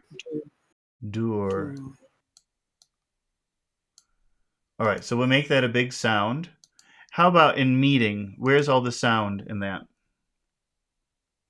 Is a meeting. Me. Pachu, can you say the word during and the word the together? During. Put the word the. Attach the word the to the back of the word like it's one word. During the. During the meeting. During the meeting. During the meeting. She gave a quiet chuckle during the meeting. She gave a quiet chuckle during the meeting. Okay, is it quite like very, or is it quiet like shh? Okay, so she gave a quiet chuckle during the meeting. Okay, can you say that, Alex? Can you read the full sentence? She gave a quiet chuckle during the meeting. Okay. But I think that that final. Okay, well, we're not talking about music yet, so we'll not get involved in that. But can you say that again? Repeat it again. She gave a quiet chuckle during the meeting. Have we marked "give" as an important word? Yeah, we marked. Yeah. Okay. She gave it. Okay. She gave a quiet chuckle during the meeting. Okay. Okay. You don't have to extend meeting too much. Meeting. Meeting. Yeah. Okay. Sound a little bit. She gave a quiet chuckle during the meeting. Okay, that's better. All right. Let's add some music. Okay. Which words do you think we get high tones, and which words do you think we get low tones? She gave a start high, low, high, low. Mm-hmm. Can you repeat that, please? We start high and low. Select pitches high, low, high, low. Mm-hmm. Which word should be read, meaning high? Gave. Okay, gave. She gave a quiet. Yeah, she gave a quiet chuckle during the meeting. Okay. I think, because of this during, it seems like we have two phrases here. So let's look at this like two phrases, okay? So so what about quiet? Is that qui? Is that a high tone? Is that red? I would choose chuckle as a high tone, not quiet. Well, see, the thing is that, let's see, quiet chuckle. It could be. But let's just follow something standard because it's kind of a complicated thing. Let's just keep standard and Okay. just put low tones at the end of phrases. Okay. So we'll make qui red, and we'll make chuckle blue because it's ending our phrase. So Okay. how would you say that with a little bit of music? She gave a quiet chuckle. Mm-hmm. And then go ahead. Yeah. Go ahead. Mm-hmm. I was going to move to the second phrase, but yeah. Sure. So because we're starting a new phrase, we'll start high again, but we want to I'll make it down to meeting. Go ahead. Okay. She gave a quiet chuckle during the meeting. Okay. But you're saying meeting, like really high. It should be during the meeting. During the meeting. Yeah, so you're going from high to low. Because we started phrasing again. So we'll go from high to low. She gave a quiet chuckle during the meeting. She gave a quiet chuckle during the meeting. Pachu, can you try that? She gave a quiet chuckle during the meeting. Is give an important... Do we have give marked as an important word? Yes. Yes, sir. Okay. So can you say it again, but try to pay more attention to that word give? She gave a quiet chuckle during the meeting. Okay, good. All right, Mr. Pachu, that's our sentence. She gave a quiet chuckle during the meeting. If I give you the word, where is it?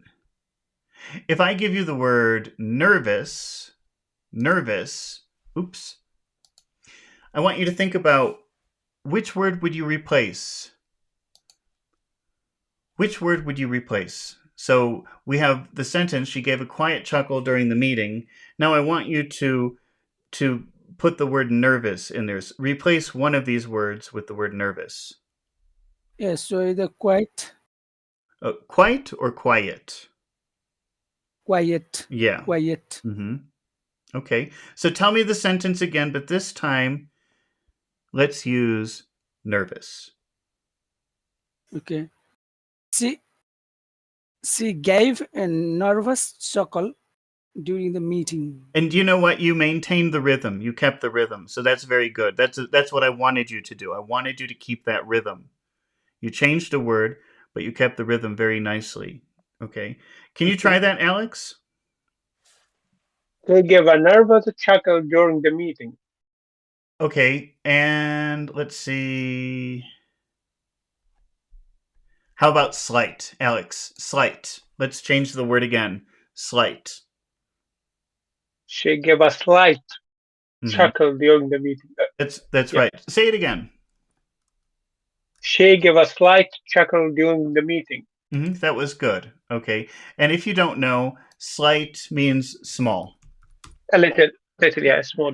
Yeah, and I'm just putting that word up there. SLIGHT. That means like small. She gave a small chuckle, a small laugh. Say it again, Alex. She gave a slight chuckle during the meeting. Pachu, can you try that with the word slight? She gave a slight chuckle during the meeting. Okay, fantastic. And you're both keeping the rhythm very nicely. And the music. That's a really good thing. Okay. And let's see. I think I have one more here for this. Okay, Pachu, can you use the word soft? Soft. Okay. She gave a soft chuckle during the meeting. Say it again one more time. She gave a soft chuckle during the meeting. Okay, that was wonderful. Alex, can you try that? Try to keep the rhythm and the music also. She gave a soft chuckle during the meeting. Do we have give marked as something important? Yeah. She gave a soft chuckle during the meeting. Okay, wonderful. All right, let's see if we can. Let's try one more thing with. Well, I think we better move on to the next word. Oh, let me find it.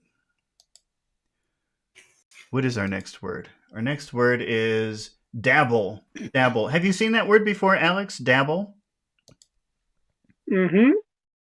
Really? I think Kind of unusual. I think we had it before here as well. Oh no, really? Uh-oh. Yeah. I think I better go see a doctor. No. That's look. It's all the writers. Okay. Yeah. Like they use like normally same words. It's not. They're not going to come up with a new words. They're not going to invent new words. So, if you get what I mean, Yeah, I don't know. I can't believe I don't remember this. Okay, let's see. I want to. Let's try something else here. What about? Let's try this.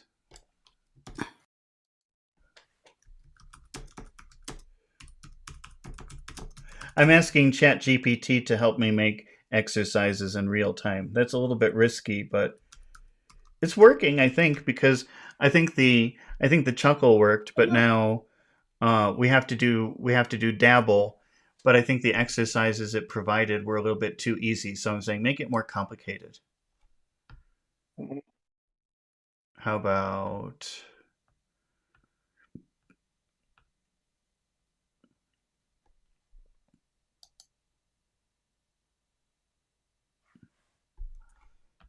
here's dabble. Okay, she dabbles in marketing strategy. Wait.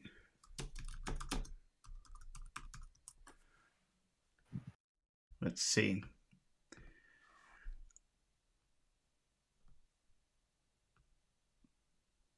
How about... I'm sorry. This is my first time trying this, so I'm a little bit unsure about... Oh, okay, we'll try this. I don't know how good this exercise is going to be. I'm feeling time pressure to just put something up here. So let's see if it works. I'm experimenting on you. Okay. Where is it? I'm like Sherlock Holmes experimenting on people. Oh no, this is the wrong one. I meant, yeah, dabble. Okay. Try that again. Oh, here it is. Yeah. Okay. So here's our sentence. She dabbles in marketing strategy when her main role is design. What does that mean, Alex? If I say she dabbles in marketing strategy, what does that mean to you? Yeah, she dabbles in marketing strategies. I mean, she like she has a little bit of knowledge Mhm. or known a little bit of when her main roles is designing, like her professional like or her experience Okay, is in designing, not in marketing. that's right. Pachu, have you seen that word before? Dabble? Uh, I cannot remember. Yeah, I've seen, but I do not know the meaning. Okay, it just means that you do it a little bit. Do you have any interests? What are some of your interests, Pachu? Do you like to play a musical Yeah, or paint or draw? the drawing is not my actual habit, but Mm-hmm. I play sports like volleyball, Okay. sometimes cricket. Okay, do you play every single day or every weekend? Weekend, yeah, Every weekend? Saturday on Uh, Saturday. Every Saturday? Saturday. Ev- No, every just yeah, Just some. sometimes. Mhm. So that would be a good time to use dabble. I dabble in football. I dabble in cricket. Yeah, That yes. that means I'm not really involved. I just do it sometimes, just for fun or just Yeah, for. yeah, okay. It's not normal. Sarah said Okay, got work. it. Yeah. Why did you say work, Sarah? Can you expand on that? I'm not sure what that means. Okay, so Pachu, if I say she dabbles in marketing strategy, what does that mean? Is she an expert in marketing strategy? No, see, sometimes or yeah, sometimes does marketing strategy. It says sometimes she does marketing strategy. What is she an expert Yeah, in? What does she normally do? yeah, but she normally does in data design. Yeah, Yeah, data analysis. normally she does design. That's right. No, don't look at the bottom. That's next. That's why I moved it down. Okay, Okay, so she okay, can you yes, read the whole sentence, Pachu? okay. She dabbles in marketing strategy when her main role in is design. All right. Let's just take a look at the first phrase, what is the first phrase of that sentence, Pachu? She dabbles. Well, I think the phrase extends all the way to marketing strategy. Okay. So she dabbles in marketing strategy. Okay, that would be our first phrase that we'll use, okay? And what are the Yeah. important words in that sentence? So it's a three dabbles Hmm. marketing, yeah, strategy. Okay, and strategy, right. Where's Yeah. the big sound? What's the big syllable in dabbles? Where's that big sound at? Dabbles, dabble. Dab, dab, dabbles, dabbles, right. Okay. And in And I think okay. go ahead. What did you want to say? Yeah, and so it has D sound. So I think automatically it should be longer or Well, yeah, higher tone. not Yeah. because of the D, not because of the D, but because of the B. Yes, because of the B, we have to make the A longer. So it's not just dabbles, it's dabbles. It's very long because of that B. Because when there's if you have a consonant sound that's in your throat, a consonant sound that you eat, usually the vowel sound in front of it should be longer.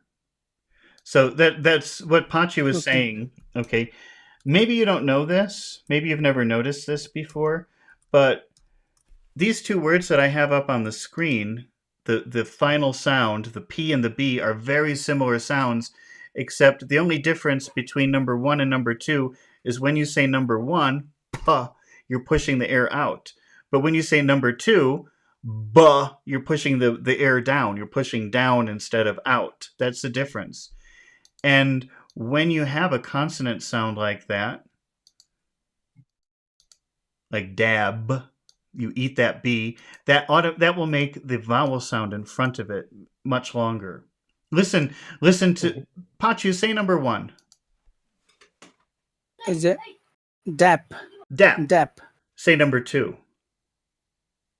Dab. Right. Dab. So can you hear the difference? When you say number 1, the vowel sound is very short. Dap. Not very short, but it's shorter.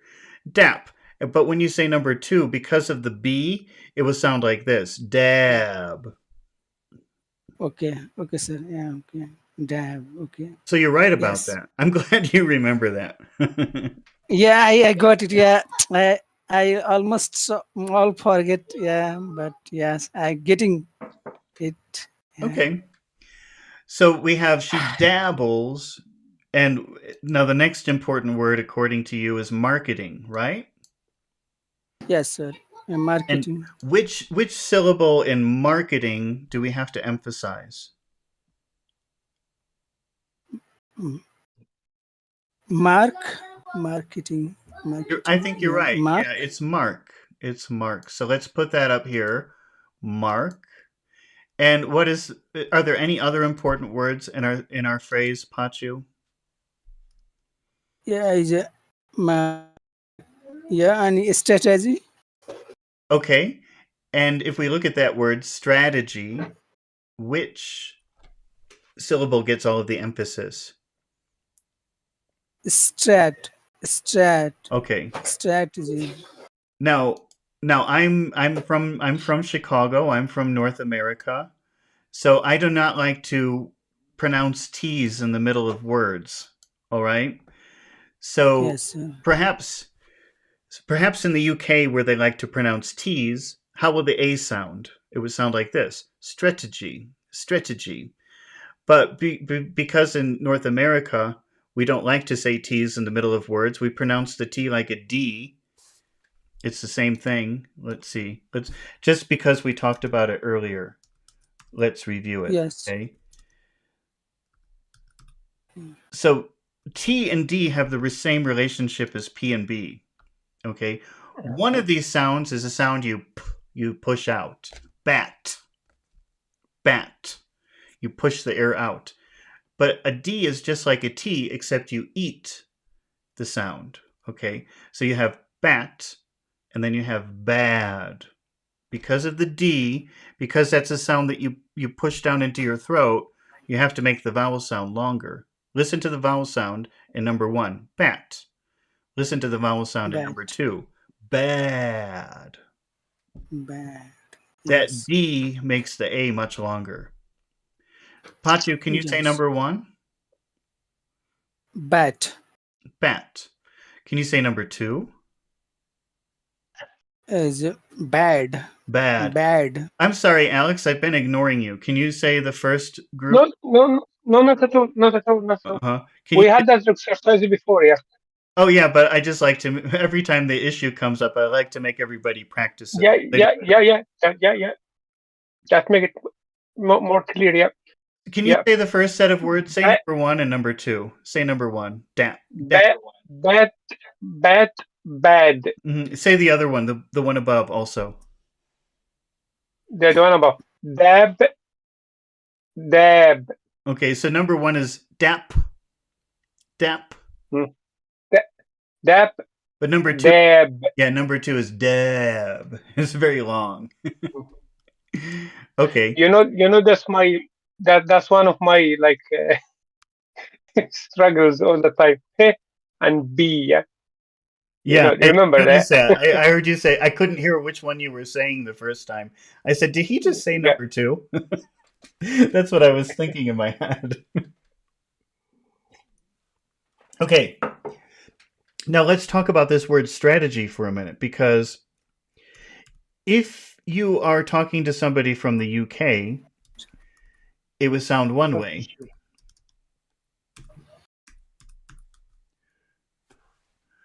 All right, they'll space it out like this. This A will be very short. Strategy. Maybe they would say strategy like that. I don't know. I'm not British, but something like that. Okay, but strategy. Yeah. But the problem is that in North America, it would be a different vowel sound because, let's see, let's write it again. We would pronounce it like this.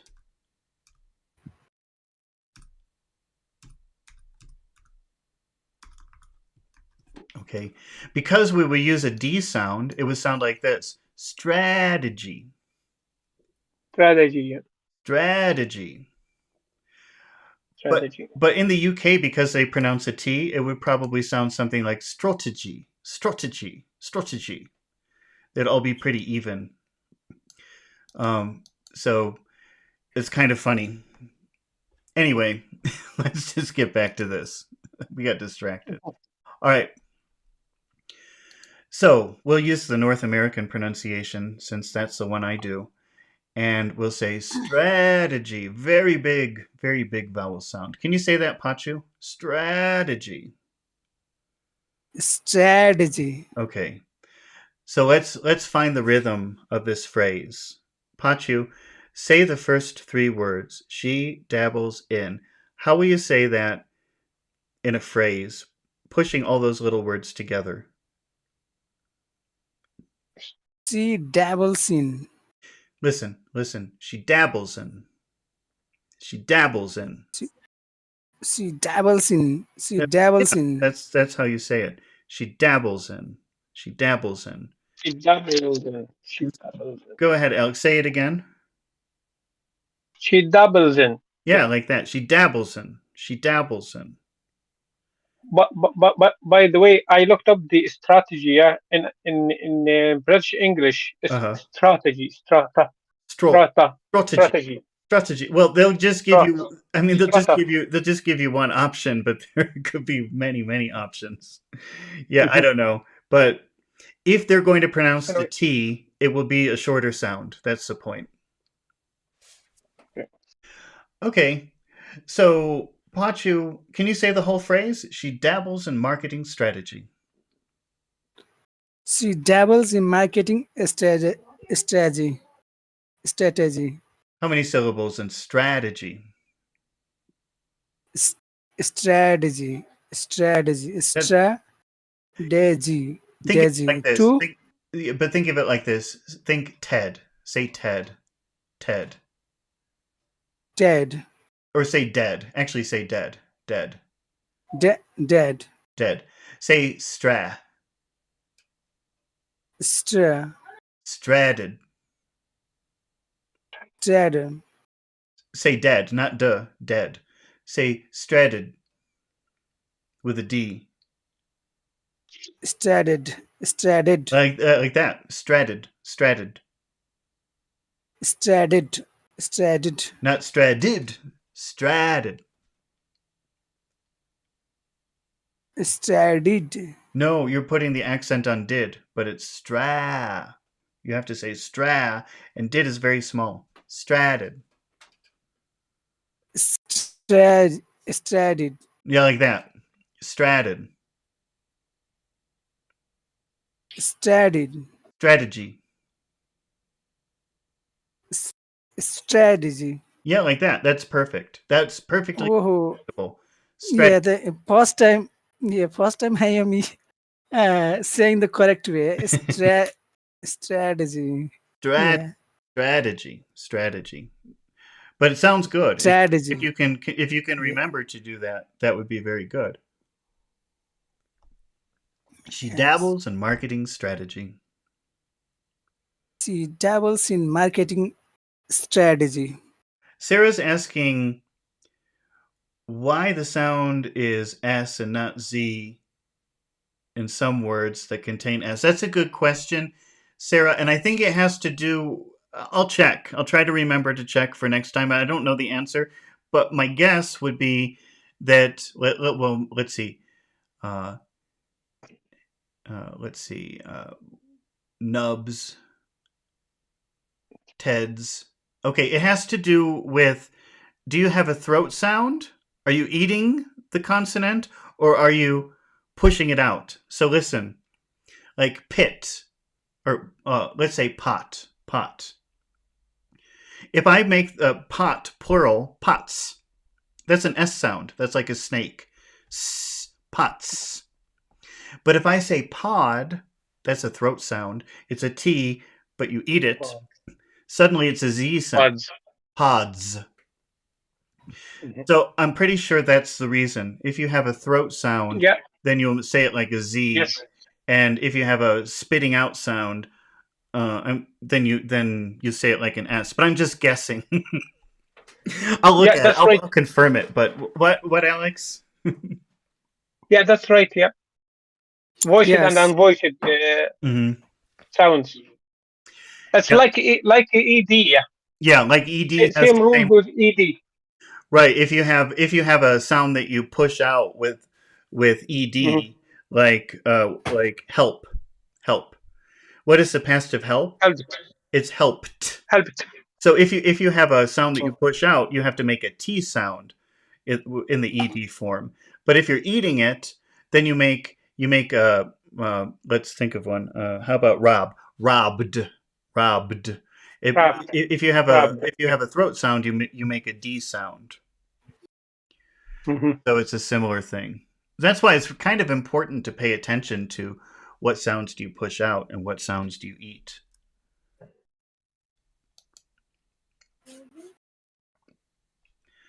Okay, let's continue. We got to move this along. I'm too chatty. Somebody was telling me yesterday, you're talking too much now. No, not at all. Okay, let's see. We've got, she dabbles in marketing strategy. Can you say that, Pachu, with keeping the rhythm? Remember the rhythm. Okay, sir. She dabbles in marketing strategy.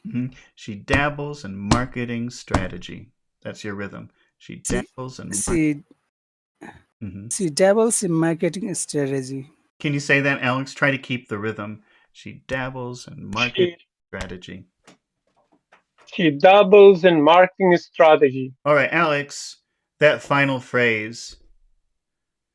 What are the important words in that phrase? When her main role is design. Okay. Yeah, I think, let's see. Main role. When is what? Go ahead. What? I think, do we stress when is what? You could do it either way. Let's try it. I'll say it one way first. First, I'll just emphasize the word main. When her main role is design. No, I think we have to do both. We have to emphasize both of these words.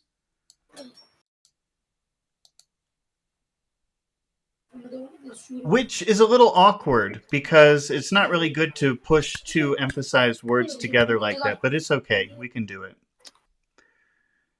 Okay, and now in the word design, Alex, which syllable has all of the attention? Design. Design. All right. Okay. So how would you read that phrase? Well, let's start with when her main. Just read that, Alex. How would you pronounce that in a phrase? When her main. That's right. When her main. When her main. When her main. Let's add the word role. When her main. When her main role is. Okay. Now, because we don't really like to put big sounds together, this is a perfect opportunity to rest. Okay, we've got to rest after saying main role. We have to bring it down a little bit because that's a lot of energy expended. So we'll just push that S into roll. When her main rolls. When her main rolls. Okay, when her main rolls, design. When her main roles design. Okay. Now we do, Pachu, can you say that? When her main roles design. Her main role is design. Okay. Now we have kind of an unusual sentence here because we're sort of comparing two things or contrasting two things. So we might want to make the music of this sentence a little bit different because we want to highlight the thing we're talking about and the thing we're comparing it to. Those are the most important things. What are we comparing, Pachu? Yeah, so we are comparing the marketing strategy with the design. That's right. That's right. And in that phrase, marketing strategy, which word do you think is more important, marketing or strategy? With the marketing. I agree with you. Market. I think it should be marketing. Yes. Okay. So maybe we'll really make these two words stand out. Okay. And normally, I've been telling you for a while, normally you end a sentence with a low tone. Okay? But we don't want to do that here because we want to make these two things high because these are the two things we're comparing. Okay? So listen to how I do that. So she dabbles in marketing strategy when her main role is design. That's too exaggerated. But we probably want to make that higher instead of lower when her main role is design. Yeah. She dabbles in marketing strategy when her main role is design. Yeah, you see, because you want those two things to really stick out so people say, okay, marketing strategy, she does, but design, that's her normal thing. Those are the two most important things because we're comparing. Is that pretty clear? Yes. Yes, sir. Yes. Okay. Yes. Does that make sense to you, Alex? Yes. Yeah, it does. Yeah, okay. Can you read the sentence again, Alex? Okay. She doubles in marketing strategy when her main role is design. All right. So we've got the rhythm. Do you agree we found the rhythm? She dabbles in marketing strategy when her main role is design. Mm-hmm. Okay. Alex, can you change this sentence using data analysis? And try to keep the rhythm. Okay. She doubles in data analysis when her main role is design. Okay. Pancho, can you do that? She dabbles in data analysis when her main role is design. Okay, but what I noticed when both of you did it is I didn't really hear. What are the two things that you're comparing? Can you tell me, Pachu? Go ahead. Is a data with design. Okay. Data analysis. Now, some people say data or data, and some people say data, which is probably weird, but that's the way I pronounce it. Data. That's how I say it. Data. Okay. Yeah. So remember, because we're comparing, we'll make those two things really high to stick out. These are the two things we're comparing: data analysis, design. So it would be like this: she dabbles in data analysis when her main role is design. Okay. She dabbles in data analysis when her main role is design. Can you try that, Alex? Make both of those things that we're comparing high tones to really stick out. She dabbles in data analysis when her main role is design. Yeah. Something like that. And that tone will get people's attention. Oh, he's comparing things. What is he comparing? And they'll think about it more. If you do it flatly, she dabbles in marketing strategy when her main role is design.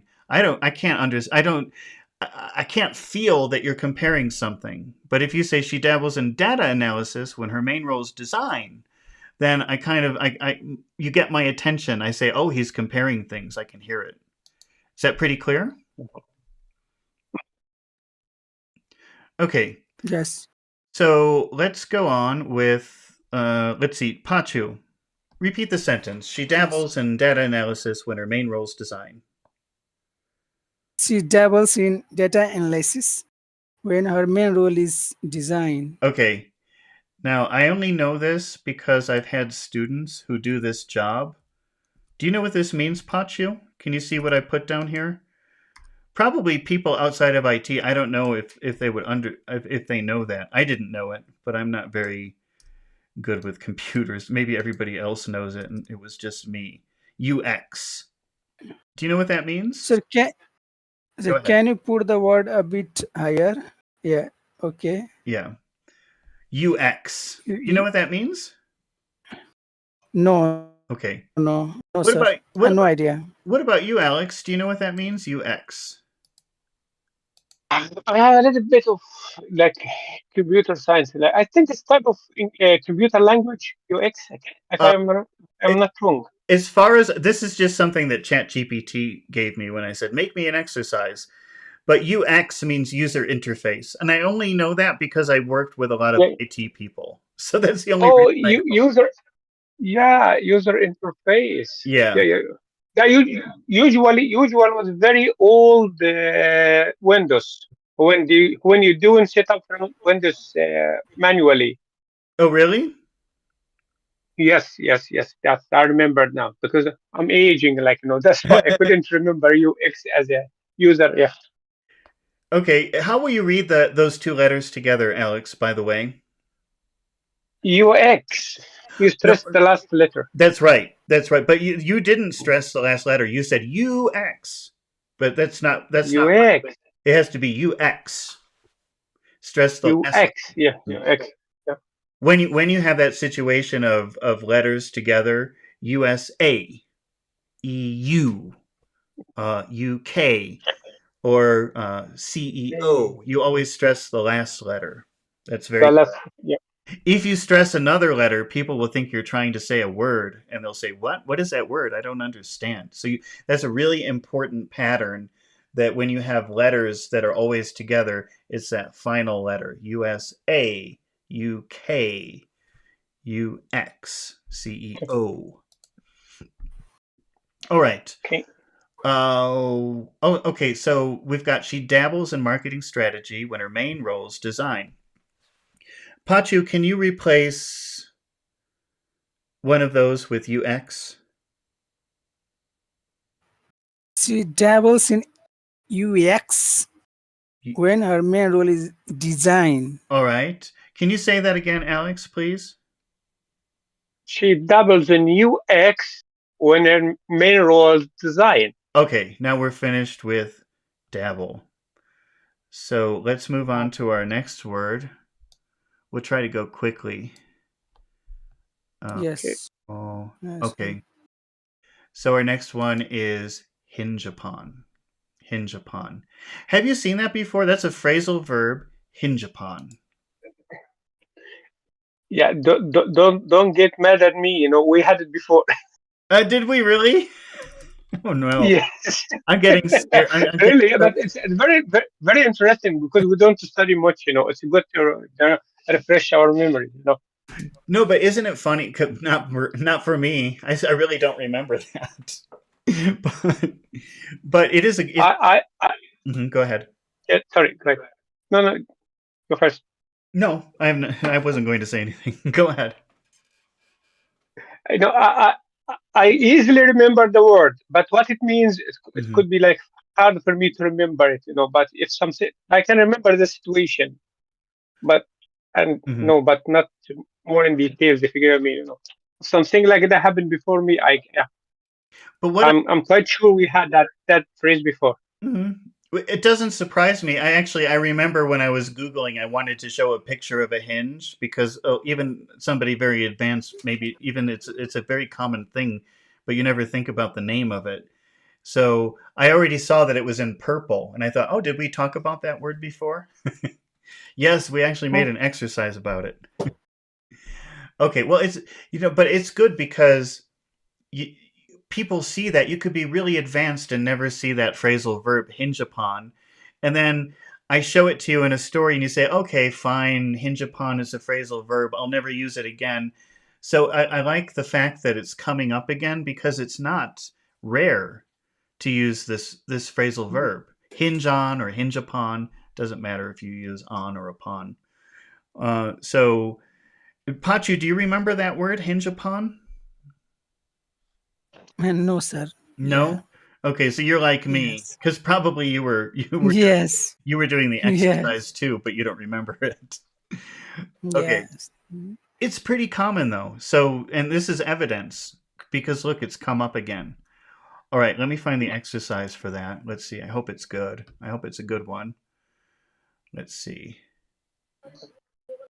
So hinge upon means like depends on or relies on.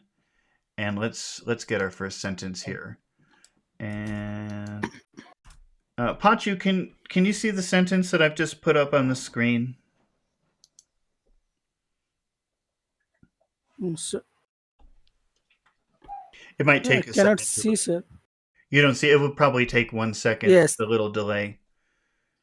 Okay. Okay. Now I see it. Okay, can you read it? Okay. So, okay. It is small. So Oh, their sorry. success lingers. Oh, let me. Okay. Let Their me success. Their success lingers upon consistent what is it? Collaboration and the mutual trust. Okay, I made it bigger, so hopefully it'll come up to you. Sorry, I always forget Yes. to make Okay. it bigger. Yes. Here we go. If you, if I forget to make it bigger, just remind me, and I'll be happy to make it bigger. I just forget everything. That's all. Okay. So yeah. So their success hinges upon consistent collaboration and mutual trust. Okay, and what does hinge upon mean, Pachu? What does that sentence mean to you? So their success depends upon Mhm. consistent collaboration and mutual trust. What does collaboration mean? Collaboration means uh, between two parties, Okay. coordination between two parties. Yeah, like that. What does mutual mean? Cooperation. And mutual means that is the between the two people, mutual relationship or mutual trust. It's like an equal exchange. Equal Mutual exchange. exchange. It's like Yes. an equal exchange. Alex, can you read the sentence? Their success hinges upon consistent collaboration and mutual trust. All right, great. Alex, how many phrases would you identify in this sentence? Their success hinges upon okay, uh, all the way up to up on, and then consist cooperation. Could be 3 or 2. I think we could just do one. I don't know what I was thinking. We could just do one. But let's go up to Mhm. hinges upon. Hinges upon. Okay. If we read up to their success hinges upon, what would you say are the important words in that phrase?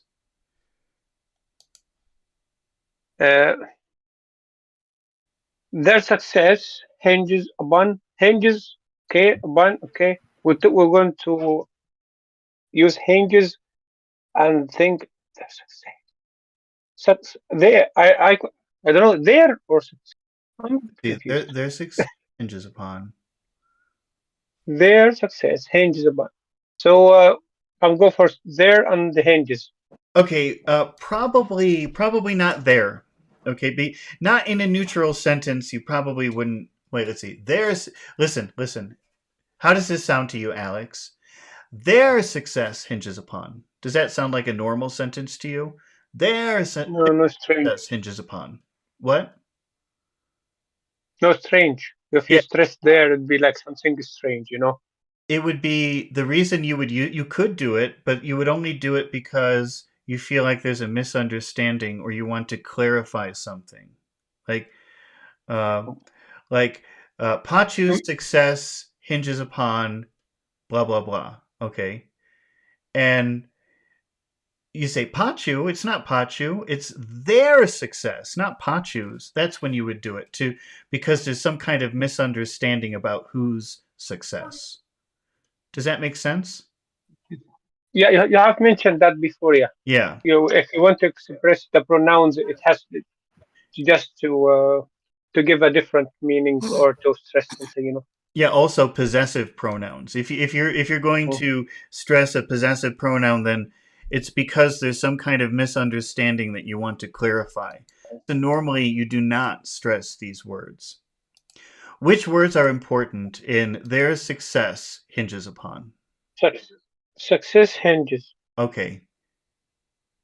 And I agree with you. I think hinges upon, is that an abstract phrasal verb or a literal phrasal verb? You could understand literally, like, it doesn't have to be abstract. You could understand it like. Maybe, except that, yeah, I guess you're right, because a hinge does this, it turns from one way to another way, right? That's what a hinge is. I guess it is pretty literal. Hinges upon. But so then maybe this is an exception, because that rule I've been giving you about literal and abstract has worked perfectly so far. But definitely I would emphasize the word hinge here. So maybe this is an exception. Okay? Okay. So that means you're going to use it as abstractions, not as. Okay, so what about success? How many syllables does the word success have? Success. Two. And which syllable is very important? Success. No, that would be success. Wait, success. Success. Okay, success. Oh no, you're right. Wait. I'm You're right. It's the final syllable. Oh boy. I think we're gonna make this our last one for today. I think I have to go rest. Yes, sir. Wait. So their success hinges upon. Okay, so now we have a problem though, because why do we have a problem, Alex? Why would I say that we have a problem? Because the stress and success in the last syllables and the stress and hinges in the first one. Yeah, it's not really good to. It's not that it's good or bad, but it's uncomfortable that two very strong sounds will come up and hit each other. Yeah. So probably, polite. I think. What do you think? How can we deal with that, Alex?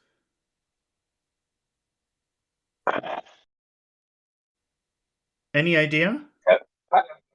You mentioned that before, but I can't remember.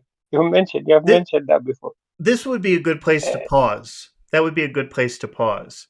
Their success hinges upon.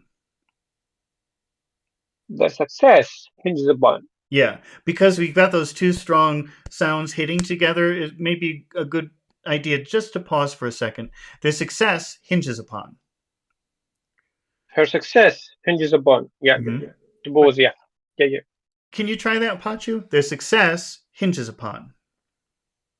Their success hinges upon. So do you see that, Pachu? That because you've got those two strong sounds coming up against, that's a good place to make a little pause, a little break, because English likes big, small, big, small, big, small. It doesn't like big, big. So that's a good place to pause. Does that make sense to you, Pachu? Yes. So yes. Say it again. Their success hinges upon. Okay. Pachu, for the rest of the sentence, starting with consistent and going to trust, identify the important words. Yeah, so consistent and mutual, maybe collaboration. Consistent. Collaboration. Oh, okay, let's try it. Okay, because it would be good to include these words maybe. Let's start with the first word. What is that first word that you said? Consistent. How many syllables does that have? Consistent. 3. 3. Which syllable gets all of the sound? Consist. That's right. Wait, consistent. Consistent. Yeah, you're right. You were saying it a different way before. You were saying consistent. Okay, you were giving it the final sound before. But it's really consistent. Consistent. Okay. Just I am using my knowledge of I exactly not on the basis of the pronunciation, but just Yeah, Just what? just my practice Mhm. on how to find the syllabus in the word. On the Mhm. basis of that, I'm doing. It's really hard. It's really hard to find those big syllables. But the more you think about Yes, it, but the more you think about it, the more you understand how important it is, then I think you'll pay more attention, and after a while, it would become natural. yes, sir. Takes Yes, sir. time. Okay. Got it, sir. Yes. All right. So, I think that when you're putting words together in phrases, usually you go like big, and then there'll be one or two small sounds. Sometimes three, sometimes four, usually not too much more than four, because English likes even spacing. So uh, it will be a good idea to emphasize the word collaboration. Collaboration. How many syllables in that word, Pachu? Collaboration. Collaboration. 5. It is fine. Hmm. Which now this is a tricky question. Which syllable has the emphasis? Collaboration. Ration. Yeah, I agree with you, but there are some other syllables that are getting a lot of attention. Okay. Yeah. Secondary. This is Mhm. the primary and the secondary. Yeah, but if you want to keep a nice rhythm, you can actually pick one of those syllables too in the phrase. That's perfectly acceptable. See, let's see. Here's Colla, collab. colla, collaboration. Wait, Collaboration. collaboration. Listen, wait. Let me see. Their success hinges upon collaboration. You could. It sounds a little bit weird, but it doesn't sound strange. Like people maybe would do that, but I think here it's fine to keep Ray. We don't have to worry about that here. But let's practice the rhythm. Their success, and we're going to pause because of hinges. Hinges big. Their success hinges upon consistent collaboration. Can you say that, Pachu? Okay. Their success hinges upon consistent collaboration. Okay, but not just pause. We still have to make those syllables big. That's the reason why we have to pause. If you're not going to pause, don't. If you're not going to make the syllables big, don't pause. So their success hinges upon consistent collaboration. Okay. Their success hinges upon consistent collaboration. Collaboration. Say it Collaboration. again. Collaboration. Say the whole thing again. Their success hinges upon consistent collaboration. Okay, if success is an important word and cess is the important syllable, which is better, sis or sass? This success. Yes, you have to. So you really have to pay. If you say success, people probably Yes. won't understand that. You have to say success. Make it big. Yes. So when I speaking English, so I actually do not uh, deliberately separating the syllabus, Hmm. the stronger syllabus. I just do naturally in my own style, I know. not naturally, but in my own style. But when I study here, and there are a lot of things you have to consider before any sentences. Yeah, Yeah, this is a but very I'm learning. this is a very unnatural situation. But at least what we can do is practice doing it in a more natural way. And of course, it's not going to happen immediately. But also, it's awareness in your head. So maybe you can't do it right away because it's so unnatural and so complicated. But at least you're building awareness in your head about how it should sound. And maybe you could pick it up and recognize it when you hear people talk. And maybe very slowly, if you practice a lot, you can even achieve it without having to think about it. But it takes a lot of practice. You're right. Okay. Yes. Alex, can you say what we've got so far trying to keep the rhythm? Their success hinges upon consistent collaboration and mutual trust. Okay, so we're getting to mutual trust now, Alex. Which words Okay. are important at the end of the sentence? Mutual trust, Okay. because if collaboration is a noun, mutual is a noun. If you're Mm. going to stress collaboration, you're going to stress mutual as Mhm. well. Uh, Am I right, or am I a well, bit confused? okay. Well, let's not talk about music yet. Okay, we're not talking about Mhm. right now. We're just talking about rhythm, right? Okay. We'll talk about the music a little Okay. bit later. I know that it's easy to confuse the two, but let's just so in that word mutual, which syllable has all of the sound? Neutral, Mu- neutral, mutual. neutral. And trust, that's just one syllable. Okay, so these are the words that we'll emphasize in our sentence. And it sounds like this: their success, and we're going to pause because of hinges. Their success hinges upon consistent collaboration and mutual trust. Okay, can you Our success go ahead? hinges upon consist, collaboration, and mutual trust. All right, can you try that, Pachu? Their success hinges upon consistent collaboration and mutual trust. Their success hinges upon consistent collaboration and mutual trust. So I think, Alex, what you were saying is that, we're kind of mentioning two important things here. Or, well, Alex, let me ask you, in this sentence, if you had to pick three words, what would be the three words that are most important in this sentence? If you had to pick three words, In the whole sentence or in the last phrase? whole sentence. There, up on, and. Those are the most important words? Not important. You mean not important or important? The most. Important will be success. Uh, you need only three. Only three. Only three. I know you want to do four, but just pick three. There's success and consist. Yeah, success. Constant. Okay. Wait, Collaboration. stop. Is it consistent or is it consistent?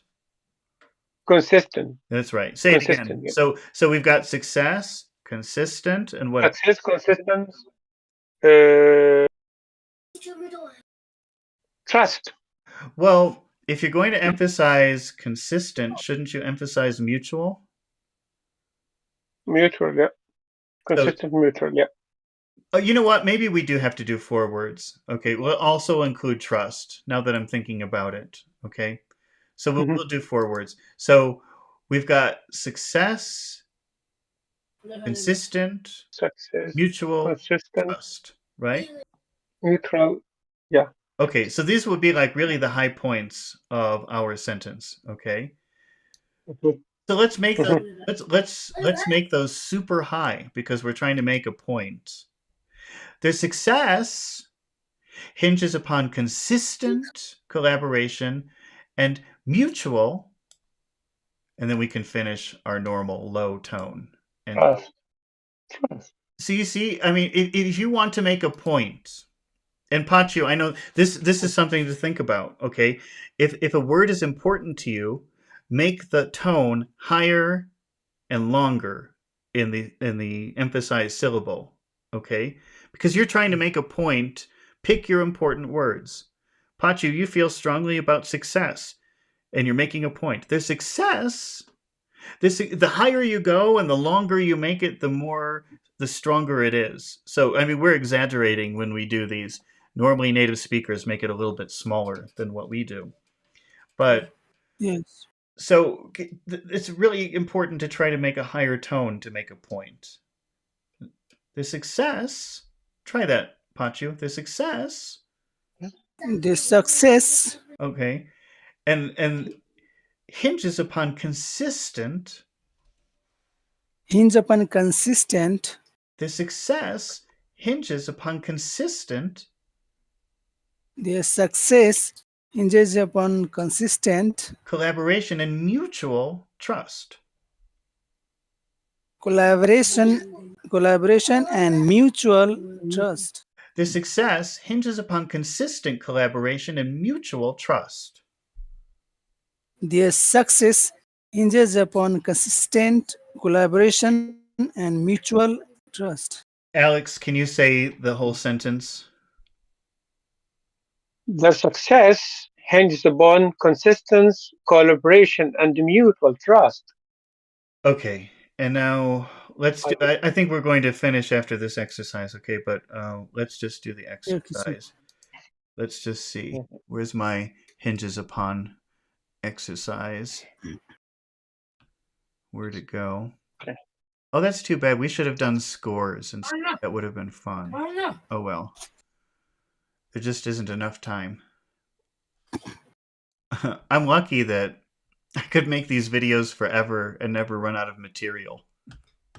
I think sometimes people, they say, what do I make videos about? I could just make endless videos about this stuff. Because English is a very rich language, if you get what I mean. You know? Well, I think all languages are probably like that, though, right? It's just in different ways. No, not like the English is the culture and the history behind the language. Enormous. Well, so when you go from Arabic to English, do you find that weird that there are so many different words for everything? I think that's not something to take on the English language itself. I can take it on the Arabic language itself, not in the English. Can you answer what you mean, Alex? Can you say that again? I mean, the problem is not with the English. The problem with the Arabic. Oh, what is the problem with the Arabic? I would imagine the Arabic has a very large. It's not very sophisticated language, if you get what I mean. You know, really? a word can have several meanings. So if you translate from English to Arabic, okay, and you try to go word by word, you're going to cause too many hassles and problems. In Arabic, you need to take the meaning, the whole meaning, not the word, what it means, if you get what I mean, you know. Oh, so in Arabic, if somebody says a word, it could mean several different things, so you have to think about it in context first. Yes.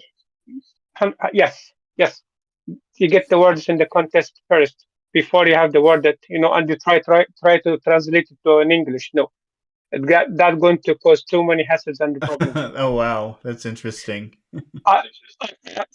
I can say that later, like lately, like, you know, when I listen to the news in Arabic and in English, and they translate it like word by word, it's sorry for that, it's rubbish. You're not good. You make too many mistakes, and they change the meaning completely. So it must be very difficult to translate between English and Arabic. Yeah, it is. Okay, Pachu, can you read do you see the sentence that I have up here on the screen? Yeah, yes, sir, yes. Can you read it, please? Okay, sir. Where it says instructor? Go ahead, Bryson. Yeah. The verdict hinges upon witness credibility. Okay, what is a verdict, Pachu? Yeah, verdict means decision, or opinion. Okay, you have the word ver, which is for true. That's Latin for true, and you have the word dict, which means say. So saying the truth. The word verdict means finding the truth or saying the truth, and making a decision. A verdict is like a judge's decision. Have you seen that word before, Alex? We had it before. Really, yeah, really, and you asked it. I just give you proof. You asked Pachu, and he said, "Yes, I know the word." I live in my own world where 1 minute to the next is just an existence, and I don't have any memory of what happened before. Oh, that's horrible. Okay, better do something about that quick. Okay, so we'll just keep going. Can you read the sentence, Alex? The verdict Mhm. hinges upon witness credibility. Okay, what are the important words in that sentence, Alex? Verdict uh, hinges when witness credibility. Oh wow, you see, look how bad my memory is. We already started this with even gave it intonation, and we were about to start the exercise, and I thought we were just starting. You see, I don't know. Maybe I'm going crazy. Oh no. Okay, let's see the verdict. So what? Let me see something here. I think I just got distracted because we started talking. So yeah, we started with their success hinges on. Yeah, that's fine. Okay. All right, I ruined that exercise, but let's do it anyway. All right, so we've got their success hinges upon witness credibility. Okay, what does credibility mean, Alex? Credibility, it's the person saying the truth or to be trustworthy or that's known as, as a person you can trust them. What does that cred? What does that cred mean? Do you know? Credit, it's like ad, like credit, like ad or like value. Yeah, but it's like what it really means in Latin is to believe Hmm. or to be able to believe. Oh, like a creed, yeah.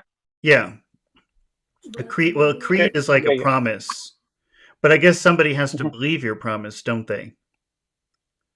mhm, So credibility means like believability. Okay, so the mhm. verdict hinges upon credibility. Pachu, can you change the sentence using the phrase "new evidence"? Okay. Okay, sir. The verdict hinges upon witness new evidence. Okay, I think we've got two things here. We've got witness credibility. That means, can you believe the witness? Is it easy to believe the witness? Imagine imagine a thief or a murderer says, "I'm innocent. He did it." Is that a credible witness? No. No. Okay, but imagine like a priest or uh uh somebody like a police officer or maybe somebody you trust says, "Yes, I saw him do it." Yeah. Okay, so witness credibility, that's one idea, and I want you to change that to new evidence. Yes. Okay. So can we say the verdict hinges upon Yes. witness of a new evidence? Witness credibility, that's one. Can you believe the witness? Do you believe a murderer or do you believe the governor of your state? I wouldn't believe the governor of Yes. the state, but, but I wouldn't either. bad example. But I don't know. You're supposed to be able to. In theory, That's normal. That's yeah, it's logic. normal. That's logic. But in theory, who would you believe more? Yes. The murderer or the governor of your state? I still don't know. Yeah, as a governor. Okay, yeah, supposedly, in theory, you should trust the governor. Okay, so witness credibility. That's one concept. You have to get rid of that word witness. That's those two things. Witness Evidence. believability. The murderer is not credible, not believable. The governor, in theory, is believable. Do you understand? Yes. That's Yes. what witness credibility. Do I believe the witness or no? Is the murderer credible? Is the mayor credible? Okay, so change that. The verdict hinges upon what? Witness credibility or what? Yeah. Then the governor Okay, well let's credibility. use new evidence. No evidence. Can you change? So Go ahead. the new evidence hinges The upon the verdict. governors. The Okay, verdict. the verdict. Mhm. The verdict hinges upon governor's new evidence. This new Yeah. evidence, not governors. That was an example. Okay. Okay. You know, this is really interesting because I thought, oh, this exercise is too easy. It's so boring just replacing a couple of words within a sentence. New evidence could only fit in two places. It could be new evidence hinges upon witness credibility, or the verdict hinges upon new evidence. Those are the only two possibilities. And look, it seems simple, but I guess it's hard. Did you find that difficult, or was it my horrible instructions? No, actually, I did not quite understand. So I Mhm. got it. Yeah, the verdict changes upon new evidence. Okay. Yes, All right. Try to so say it again, but try to keep the rhythm. the verdict hinges upon new evidence. Okay, that's good. Can you say that, Alex? The verdict, the verdict hinges upon new evidence. All right, fantastic. Alex, can you change this to timely submission? Where would you put that? Timely submission. What does that mean? Timely submission. So, sorry, can you repeat it again? Timely submission. Timely submission. I'll write it on the screen. Highly, I'm writing I it. can, yeah, I can. There's a breaking up in the Okay. highly submission or I've written. timely, okay, timely submission. Yeah. What does that mean? Timely submission. Submission, like submit or But submit could mean many different things. So what does it mean here? timely submission. The timely they put the evidence or they release the Mhm. evidence or the Yeah, you know me. submit kind of means like give or Give enter. yeah. Yeah, that's what it means here. So if you submit a document, that's like giving a document, or submitting evidence, that's like giving evidence. So and timely means very quickly. Timely submission, giving the evidence very quickly, right? How would you change the sentence? The verdict hinges upon new evidence. Use timely submission. The verdict hinges upon timely submission. That's right. Can you say that, Pachu? The verdict hinges upon timely submission. The verdict hinges upon timely submission. Okay. The verdict hinges upon timely submission. Okay. All right. Well, I The think we have to stop here for today. Okay. And okay, sir. I cannot do tomorrow, but I'll do Sunday morning. So I'll be back on Sunday morning. Okay. And we'll continue with this. Okay. Okay. Okay. Thank you, sir. All right. Thank you for your Okay. participation. And I hope to see you back here on the weekend on Sunday. Bye bye. Bye bye. Enjoy the rest of the day. Thanks. You too. Thank you.